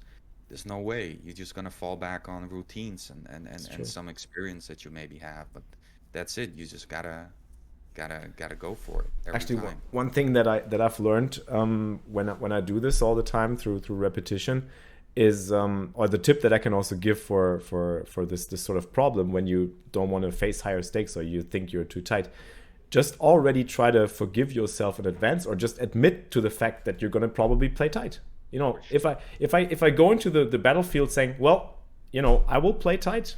This is just how I approach this. Or I'll probably play tight, and I don't want to I don't want to hate myself for it afterwards. I just want to be okay with it. And as soon as you say it's okay, or as you admit to yourself this is probably the flaw that you still have, it takes a load of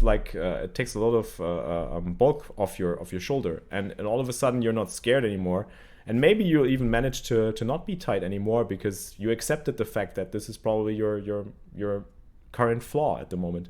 Same in life, I guess. No? If you just accept or admit to your weaknesses openly, then people will be less likely to like be mad about it or be find something to attack you with, or like actually think that that's great courage, or that actually admire that. Even they say, hey, it's nice that you actually admitted to your flaw here. So, and it takes a lot of steam or pressure off yourself, I think. Absolutely. Yeah, for sure. Yeah, absolutely. I play some private games with friends and they invite me and they play I would say a tad bit higher than I'm comfortable with. Mm-hmm. Like I'm comfortable with like 100 NL, 200 NL live. Mm-hmm. Above that, I feel like this is not just like it doesn't add to entertainment for me. It doesn't make it more fun. So I also feel like why am I risking this money? So sometimes they play 500 NL, and that gets a little bit in that area where I'm uncomfortable. Mm-hmm. And I just knit up, man. I just knit up and let these guys fight with each other and Yeah. create big pots and go crazy. And like you say beforehand, I just accepted that that's what I'm gonna do, Yeah. and Yeah. that's gonna be my strategy, and that's definitely something that I would like to improve. I would like to also be comfortable and wrestle with these guys because Uh-huh. it's a friendly game among friends, right? There's nothing huge to be won or lost, but it's just something that mentally, like when it gets above that amount, it's just mentally uh, Right. scary to me for some Yeah. stupid reason, right? That's So cool. yeah, I totally get that for sure. I can Yeah. relate to that perfectly. It's gotten to the point. I'm the same in life. Big life games. I also knit up as well, um, uh, and I've actually come to the point where I'm started to not only be okay with it, but also to make fun of it in front of the others. So I'm actually just trying to game with it, and but it's slowly becoming like a quality actually, and people still Yeah. pay me off. Like I laugh at people when I say, well, you know exactly what I have. You know exactly I'm tight. I got a set. Of course I got a set. What do you think I have? And I'm trying to be really funny about it, and it's actually turned out to be sort of like I sort of managed in a live game, in a live setting, to turn that sort of flaw that I always thought of myself as having a flaw, to turn it into sort of like a strength, or like even Absolutely. flip Yeah. it around, which is funny. Absolutely. Yeah, for sure. I mean, it really becomes a game like that. We actually last time we had a game where you had to give $50 $50 to everybody if you would bluff me. Because when I'm in hand, most likely I will have it. So it's very difficult to get me off That's my cool. hands because they're gonna be premium, you know.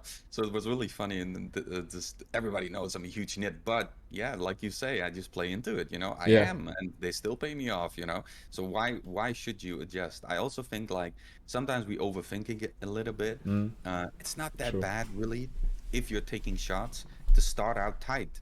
That's not a bad strategy, I would say. If Exactly. you're not comfortable playing creatively, just start out playing tights, play fundamentally good poker, play your basics, right? Mm, And then when you feel slightly more comfortable after time, try some things here and there. But initially, starting off tight, And I would say there's a lot better than starting off as a maniac, right?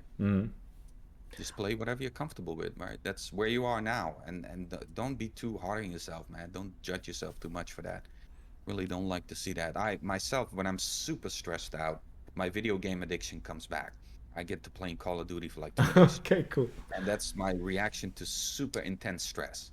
Just decompress, play video games, and Uh-huh. get out of it. Uh-huh. And now I just learned to not fight myself and just, okay, this is me reacting to This is how I stress, deal let with it it. just Yeah. happen.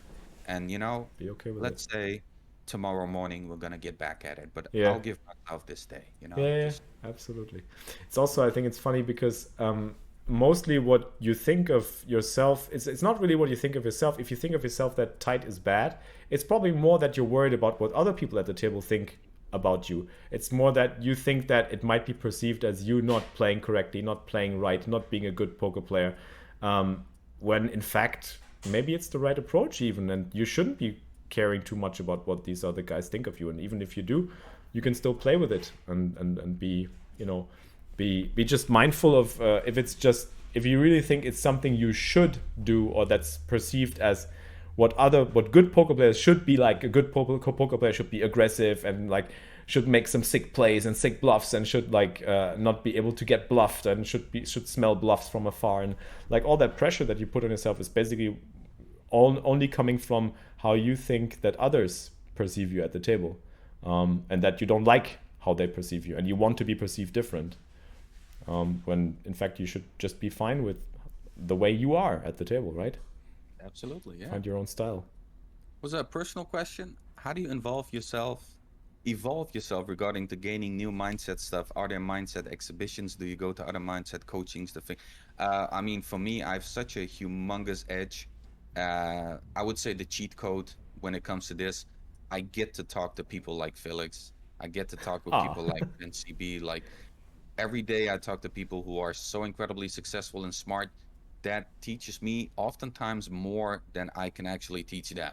So that's just the biggest edge in a world that is unfair. So I couldn't even tell you, because that's just and also my favorite way of studying, learning from Yeah. people. Mhm. Uh, I'm not a big book guy. I try to put in some pages a week. Like I give myself 20 pages a week, and that's the bare minimum. Social media really fucked my head, to be honest. I grew I up can with imagine. games Yeah. and social media, Can and relate. my attention span is horrible unless it's something I, think is interesting. But what I mostly learned, besides getting a coach, which is great, I learned from history books.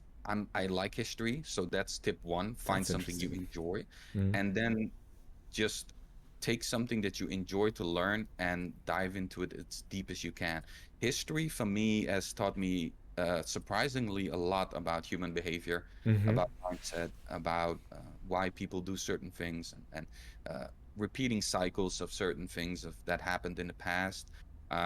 So yeah, I think really, really, really start at something that you enjoy learning.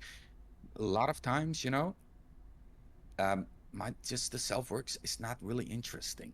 These books are not super spectacular or Mhm. fun, or I would argue, if you want to learn something, just start at things you really enjoy to learn from. Let's say you are a big video game guy, then jump into video game production. Or you want to start reading books, then jump into fiction books that you might, I Mhm. don't care, Harry Potter. Just start somewhere that you actually enjoy instead of making it a chore. Yeah. Totally. Yeah, I It's feel like it's that. it's funny, like there's lots of things to learn from so many people from other areas sort of come up with the same or like similar experiences. Like if you talk to a tennis professional, if you talk to somebody who talks about, as you say, if somebody that talks passionately about history, there's so much you can learn, or so many patterns you can also see in all the other areas of life, whether it's poker or it's some other craft or some other art or whatever it is. The processes are like there's so many similarities and so many similar things and patterns that you can pick up. And I think this is more the learning by experience and by doing and by learning from what other people have experienced, much rather than, as you say, the mindset stuff, the stuff that just generalizes things into certain categories, or Yeah. gives you like a certain headline and you think, oh yeah, I can definitely relate to that headline, but you don't really know what it looks like in practice because you haven't you don't relate to it that much, right? No, I agree, definitely. Yeah. It's A interesting. banana player. I have a funny anecdote, just completely not relevant to mindset, but I really want to share it. I was in a private game once, and we are playing some 100 NL, some relaxed game with friends. And there was a couple of unknown people, and we opened up a second table, and there was a guy, a black guy, African guy, sitting there, and a German guy. And the black guy was playing really loose and really crazy. I think it was a rapper or something. He was just having fun and, going crazy. He had a disgusting suck out on some old, like, I think he lived on a border near Bocholt or something, on a German friend of ours. Oh, I know that town. Yeah. Banana player, like something with banana. And this guy was like African. He was like, you calling me a monkey, like a banana? Like, you think I like bananas? And he just knocked him out. That was beautiful. Oh And wow. ever since, I always tell Germans, like, watch out with that. Banana That play. was the banana against that guy, Oh because man. you never know. Oh man, that ruined the game though. I can Uh, imagine. Close the table, yeah. But it was really funny. It was just, he really did not mean anything with it. But then Yeah. it clicked, like, oh, I said banana again to a black guy. Banana Yeah, that was player. pretty horrible. Yeah. I have like one like I don't know what your time schedule looks like, Go but ahead. is there just one thing, because that actually touches on a subject that I wanted to touch on as well, which is funny. I think that comes similar to what I call the imposter syndrome. Sometimes I think all my success in poker was just luck, and the next time I play poker, it will be running. I will be running very bad, and I will lose my whole bankroll. I mean, I'm not unsatisfied with my playstyle, but sometimes I have these thoughts, and that's interesting because it. I've just listened to a podcast about from a very successful colleague of mine who's worked for some really great shows, and like he's a super entertaining comedian, and he's like really one of the best at his crafts. His podcast is in the top 10 of German podcasts, and he has this syndrome. He has this imposter syndrome where he thinks all that he's done, all that he's built is basically just based on luck, and people will find out that he's a fraud, that he's like not really funny at all, that he's not really entertaining at all. And I found that this is true of everything. Like as Ghetto Ginger Boy says, all his poker success comes down to just luck. All my streaming success comes down to just being at the right place at the right time. And like people will find out I'm not that good of a poker player. I'm not that good of an entertainer. I'm not that good of a teacher. I have that feeling all the time, and I can definitely relate to this. What do you think about it? Yeah, I mean, I think on the opposite side of imposter syndrome, there is megalomania, Mm-hmm. and narcissism, where I'm at the peak of the mountain. Nobody can touch me. I'm the greatest alive. I don't care who else is. I don't listen. Like Kanye West saying, I only take advice from people more successful than me, Mm-hmm. right? That is, I would say, on the opposite side of imposter syndrome, where you actually feel like you're God in a way, right? In Mm-hmm. whatever you're doing.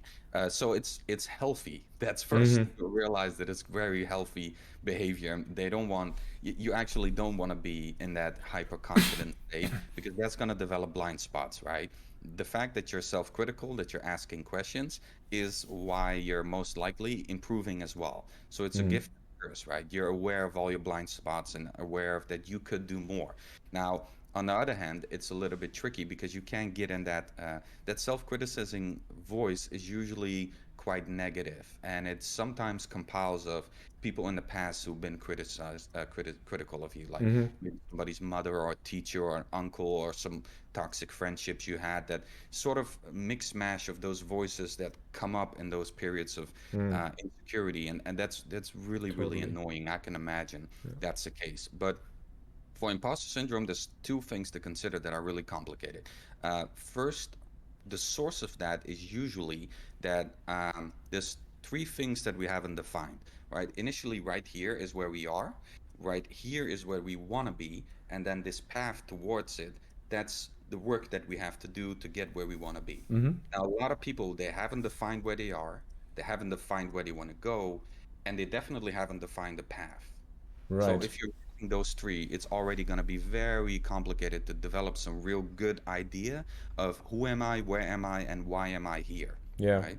So if we first define where we are now, honestly as possible, then define, so where do I want to be, and then define a roadmap towards it and the work that we need to do. So at least when those phases of inconfidence come, we can say, okay, but if I at least commit to these five, six, seven things every single day, I know I am deserving of being here. I am worthy Mm. of being here because I'm doing the work that is necessary to be here, right?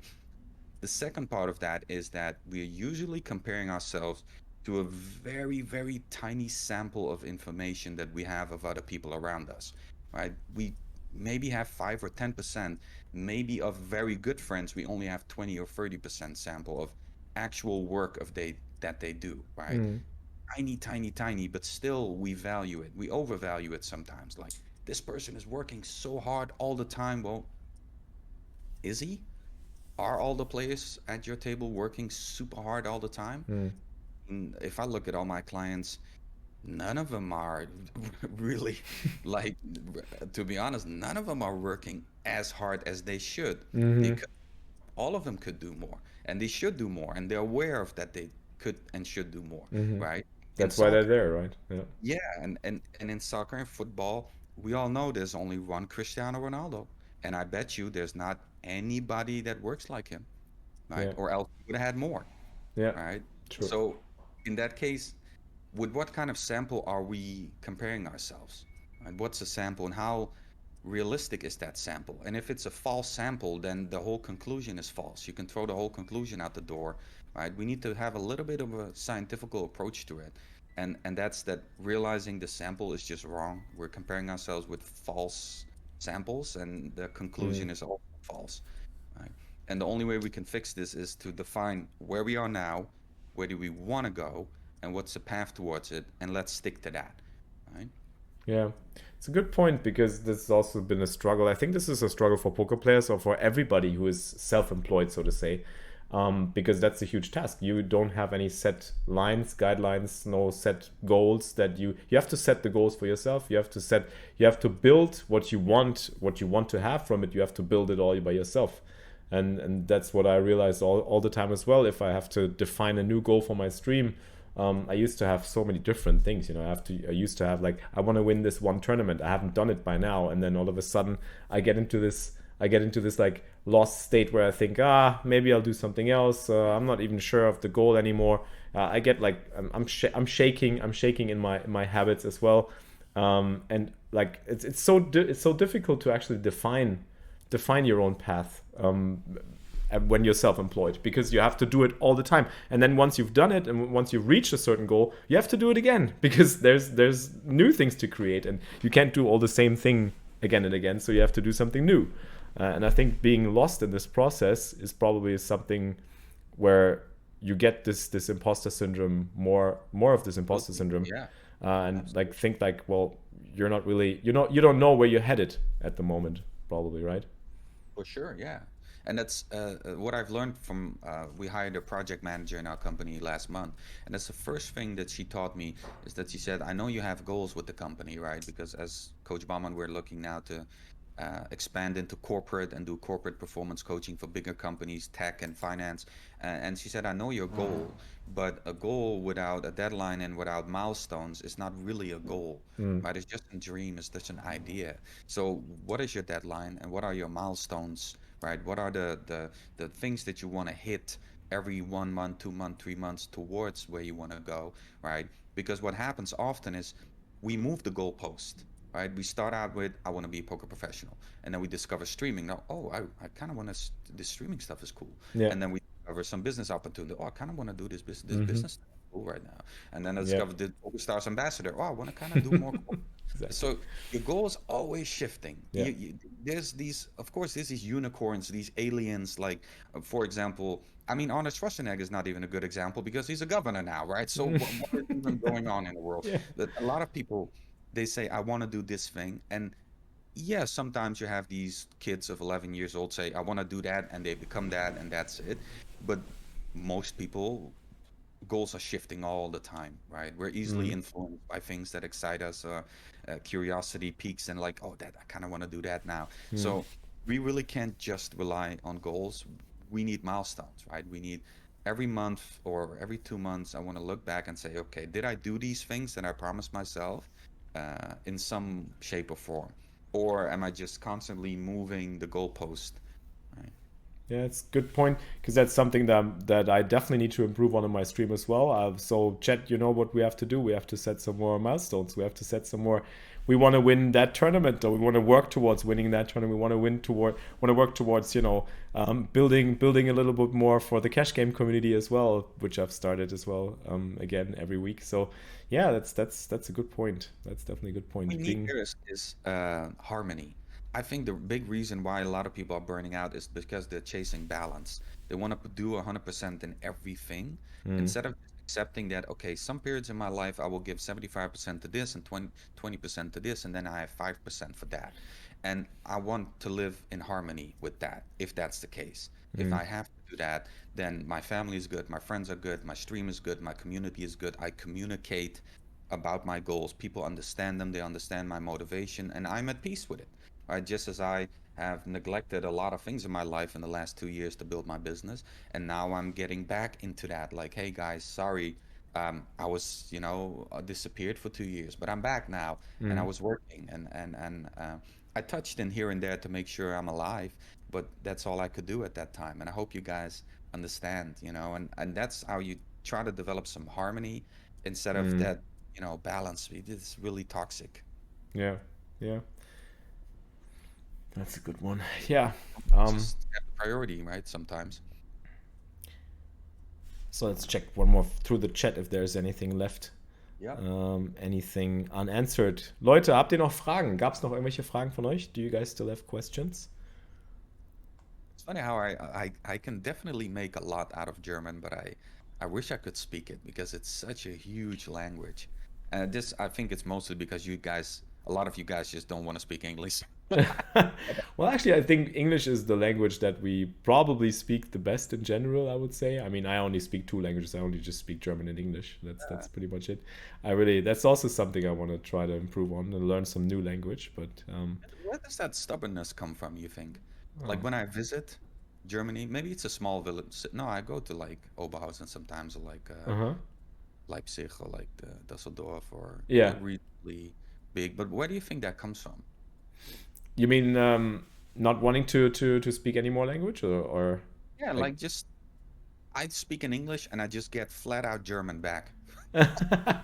Well, that's interesting. I got that in different countries like Switzerland as well, or yeah, it's probably something like mm, I don't know. It's probably I really can't really put anything to it except for maybe they're just not really used to it, not really like open to it. I would say like it's probably more this like I'm in my zone, I'm in my place, and now all of a sudden I'm getting put out of my comfort zone, and like that's it's I don't know, but I know what you mean. Yeah, for sure, Mhm. for Yeah. sure. Last question. This is super interesting. How to know with knowing having the best strategy in $1 tournaments, but losing all the time against Donk? I mean, if you're losing all the time against Donks, I don't know if maybe you're one of them, man. Well, that's true. Maybe you don't have the best strategy, where you just think you have the best strategy. If you knew that you're just running bad, then you'd accept the fact, right? Yeah, I think, and I really, no, this is just jokes, but realistically, I want to answer about, I feel being disrespectful against recreational is really harmful towards yourself Yeah, because some recreationals might do certain things better than you do, and it might make exactly. decisions in situations better than you're doing. Maybe they're not aware of it, maybe they practice it more, maybe they just have more experience because some recreationals have played for 60 years, 50 years Hmm. of poker. There's a lot It's more true. hands than you will ever have played in your life, right? Maybe 10x your hands. So, like, I know from the private game scene where I've learned a lot from those high stakes guys who play in private games where they never underestimate the fish there because they're rich, successful, they learn quick, and they played a ton of poker. They might not be a professional and have GTO and approach it that way, but they can play and they Hmm. will outplay you sometimes, even if they're donk, sometimes they might show up with a hand like, what? I Yeah. just crush you. Like it Yep. happens. And I think it's a healthy level of respect for your opponents is good, right? Because it's easy to say, oh, that's just a donk. And just, ignore the fact that you just got crushed. Yeah. Or, that he did something that you did not have the right answer for. That's Yeah. not It's about having respect and actually being mindful of being able to also relate to people. Just, it's in real life the same thing. If you talk to people where you think you're above them, or you're like you're in a better position than them, even if you think that there's not much to learn from somebody, there's always something to learn from other people's views, and there might actually be exactly that one part. I've learned it's a funny concept. Maybe I can try to explain this. It's a funny concept, especially when you're well, if it's in life or at the poker table, when you're confronted with certain people, I think I kind of like, this sounds a little bit esoteric, but I think there is some sort of truth to this. You actually attract people that can make you a little bit better in certain parts of your life. Yeah, you attract people for a reason. And if you're involved with a lot of recreational players and you find yourself in a lot of trouble with them and like struggling and like in fights with them, or in like telling them like, this guy is a donk, and I don't know why you did that. It's basically they're trying to teach you something. It's actually something you can learn, and that can make you a better person as well if you allow it, and if you actually accept it for what it can be. And it's the same in life. You attract people on the basis of how they can make you in certain areas where you don't want to see it, where you actually think you're better, but you aren't, or you're missing something. You're missing an important piece. They can actually help you find that piece, or create that piece, or get better at it. That's what I absolutely. found. Yeah, absolutely. I mean, you see this all the time, right? That uh, what happens to teams or players in other sports or in other areas who underestimate their opponent, right? Not a lot of good stuff usually, Yeah, right? You yeah, see a lot of for small sure. clubs beating huge clubs with billion-dollar budgets in football. We see it happen sometimes in tennis, some huge upsets from qualifiers. We see it in video games sometimes that the underdogs beat the established teams. Like that happens when you underestimate your opponent, right? And it's never good to do so. It's always good to assume that, okay, I might not agree with their decision, but I'm here at this stake, he's here at this stake, and I'm not better than them, Mhm. right? I'll at this moment we're equals. We're both playing a $1 tournament, Yeah. right? I don't have anything right now. Even doesn't mean that if you have 10 bracelets, you can call everybody an idiot. But I would say right now in this moment we're equals, right? We're not able to beat the game and move up, so we're all in this together. And Mhm. I have to have a level of respect for my opponents at all times, right? It's healthy because It connects they're back doing to. something probably right because they're playing $1 tournament. They're able to afford it. That's Yeah. all. And I mean, just be realistic. This is a small part of the world, right? They can afford even $1 tournaments on a daily basis, right? There's a lot of people living in poverty, man. As don't. Whew, it's a rough world, man. It's fun. It's You it's coach Phil, connecting. I would pay to coach Phil Helmut. Oh yeah. I would pay I to bet you would. That we would would be start awesome. at eating gummies and a cheeseburger at a heads-up game for 100K. I think we would start there. That That's was awesome. very interesting. Oh man, when I saw that, I had the exact same reaction as Fandiari. Like, did you just eat gummies and a hamburger? I actually didn't see that, but it sounds funny. Yeah, Was and it the heads-up against Antonius, I think. was it First, like recently, or what was yeah, it? he played all those heads-ups at Poker Go, the one-on-ones. Right. Okay. Okay. Yeah, and then one of them, I think he played twice or three times against Esfandiari. And I think the first or second, he was playing, and then he ate like a bunch of sour gummies. And then while his mouth was full with the sour gummies, he took a cheeseburger and he Oh took my two, god. and then he swallowed like some milkshake, and then Oh it just all wow. went down. I'm like, Oh wow. wow. But that's really interesting That's because it touches on nasty. what you spoke about, right? With some people in stress environments, that's how they react, right? Yeah. Yeah.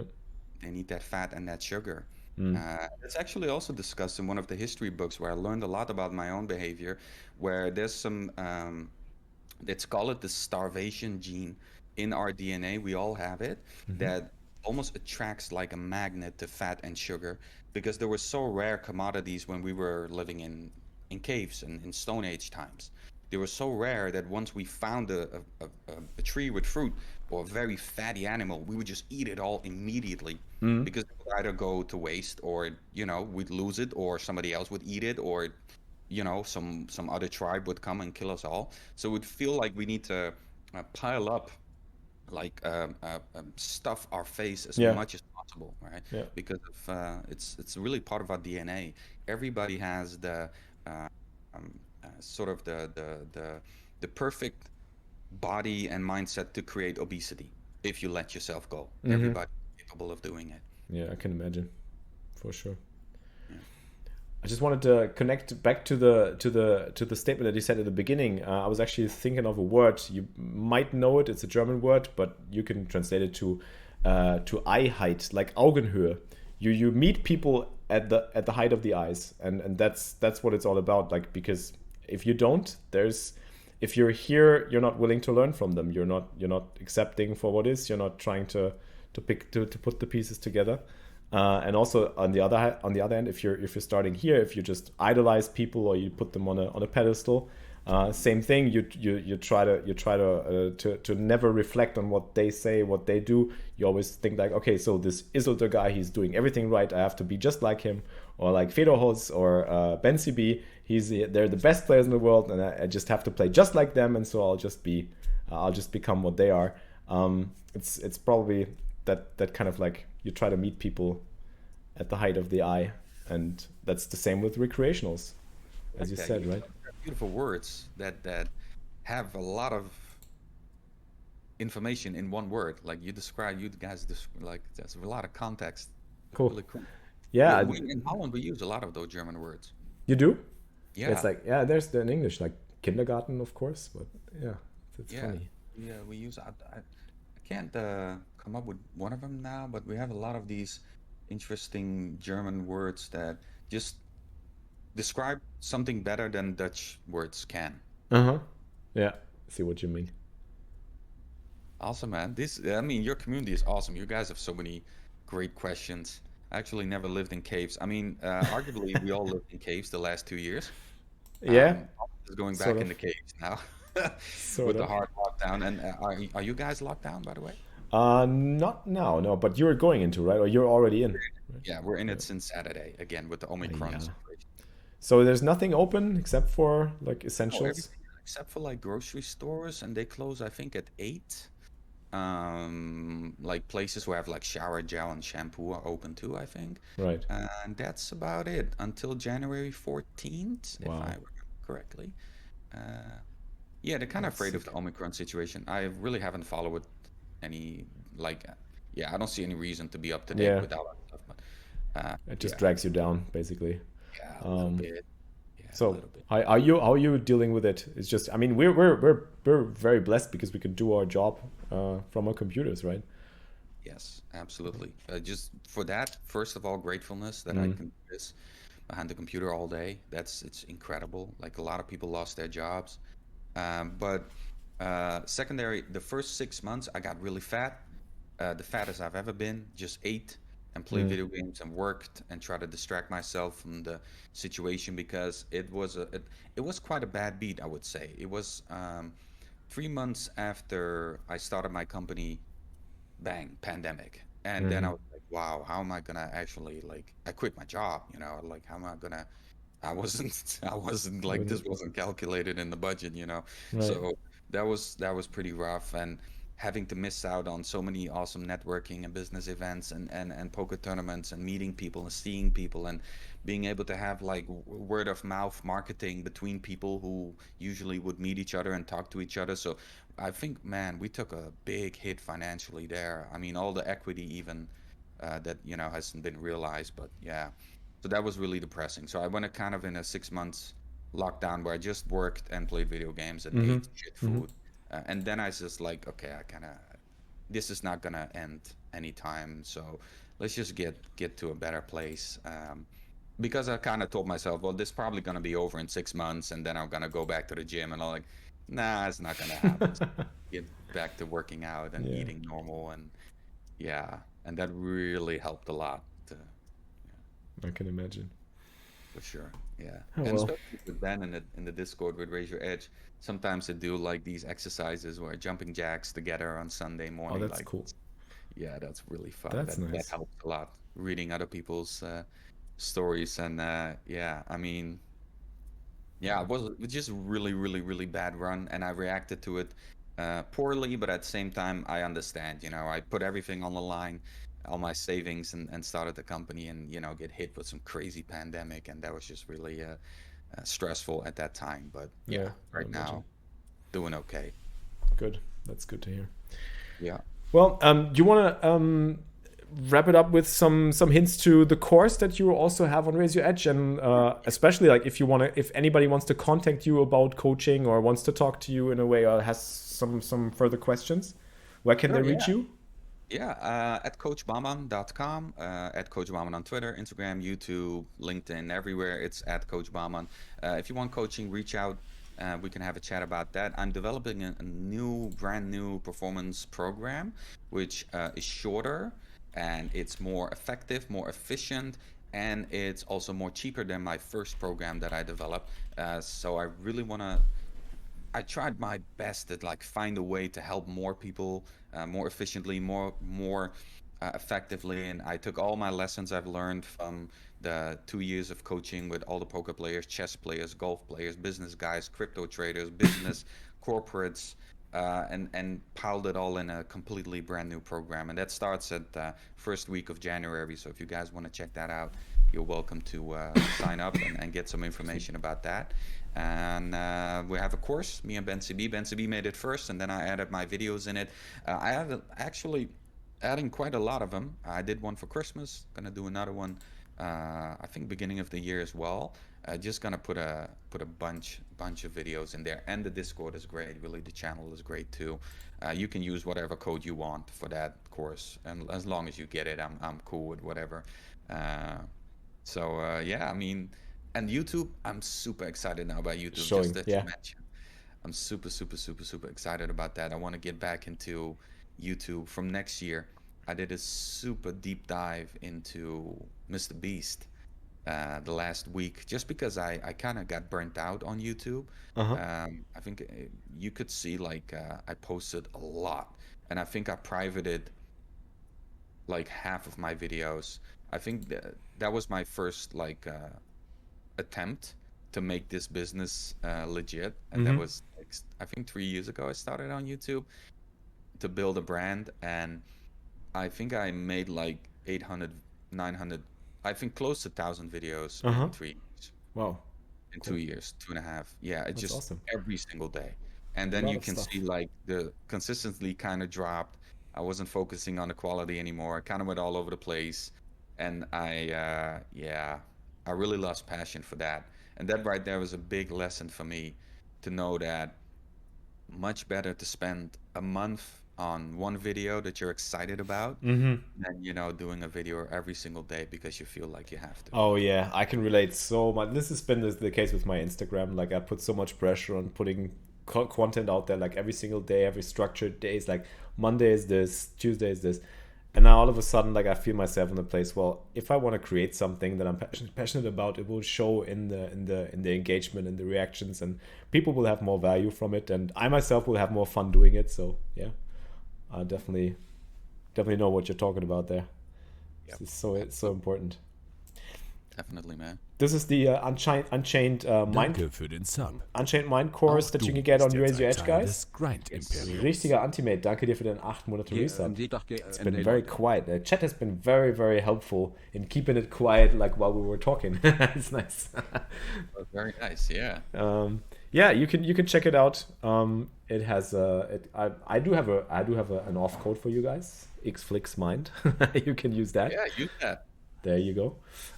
Yeah, and you can contact the coach on all the other platforms. Like you're active on Instagram, Twitter, all the platforms. Definitely. Perfect. Twitter, Instagram, all that good stuff. And yeah, hopefully I'll have a little bit more time for all that social. I really loved social media in the beginning when I discovered it. Then I became too obsessed, burned myself out, and now I'm really rediscovering it in a healthy way. And Yeah. yeah, I'm enjoying it again. So That sounds good. make a couple banger videos next year for sure.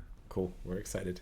Well, it's been a real pleasure to talk to you. Really enjoyed the talk a lot. Really, it's been giving me a lot of things to think about myself, and yeah, it's really helpful. And I hope that my community has found it helpful as well. So do leave some feedback. Clap it up for Coach. I'll try again. Bahman? Yeah, Bahman is good. It's better. I'll try. So clap it up. Put some GGs in the chat or some grind love. All the emotes. Yeah, the people claps, please. That's nice. That's what the kids say these days. Yes, people clap. Yeah, it's been amazing. Really, thank you so much for your time. It's been like over 2 hours now that we've been talking, and I've forgotten the time completely. So yeah, awesome. Thank you so much, too, Felix. I'd love to check in some other time soon. Maybe sometime we have a big tournament coming up. We can talk a little bit beforehand or whatever. For sure. Mindsets up, please hit me up whenever. That'd be awesome. I'll do that for sure. I'd love to have you back, and I think I speak for my community. They would love to see you back as well. So thank you so much for your time. Really enjoyed this. Awesome. Thank you. Have a good one. Bye. Talk soon. Bye-bye.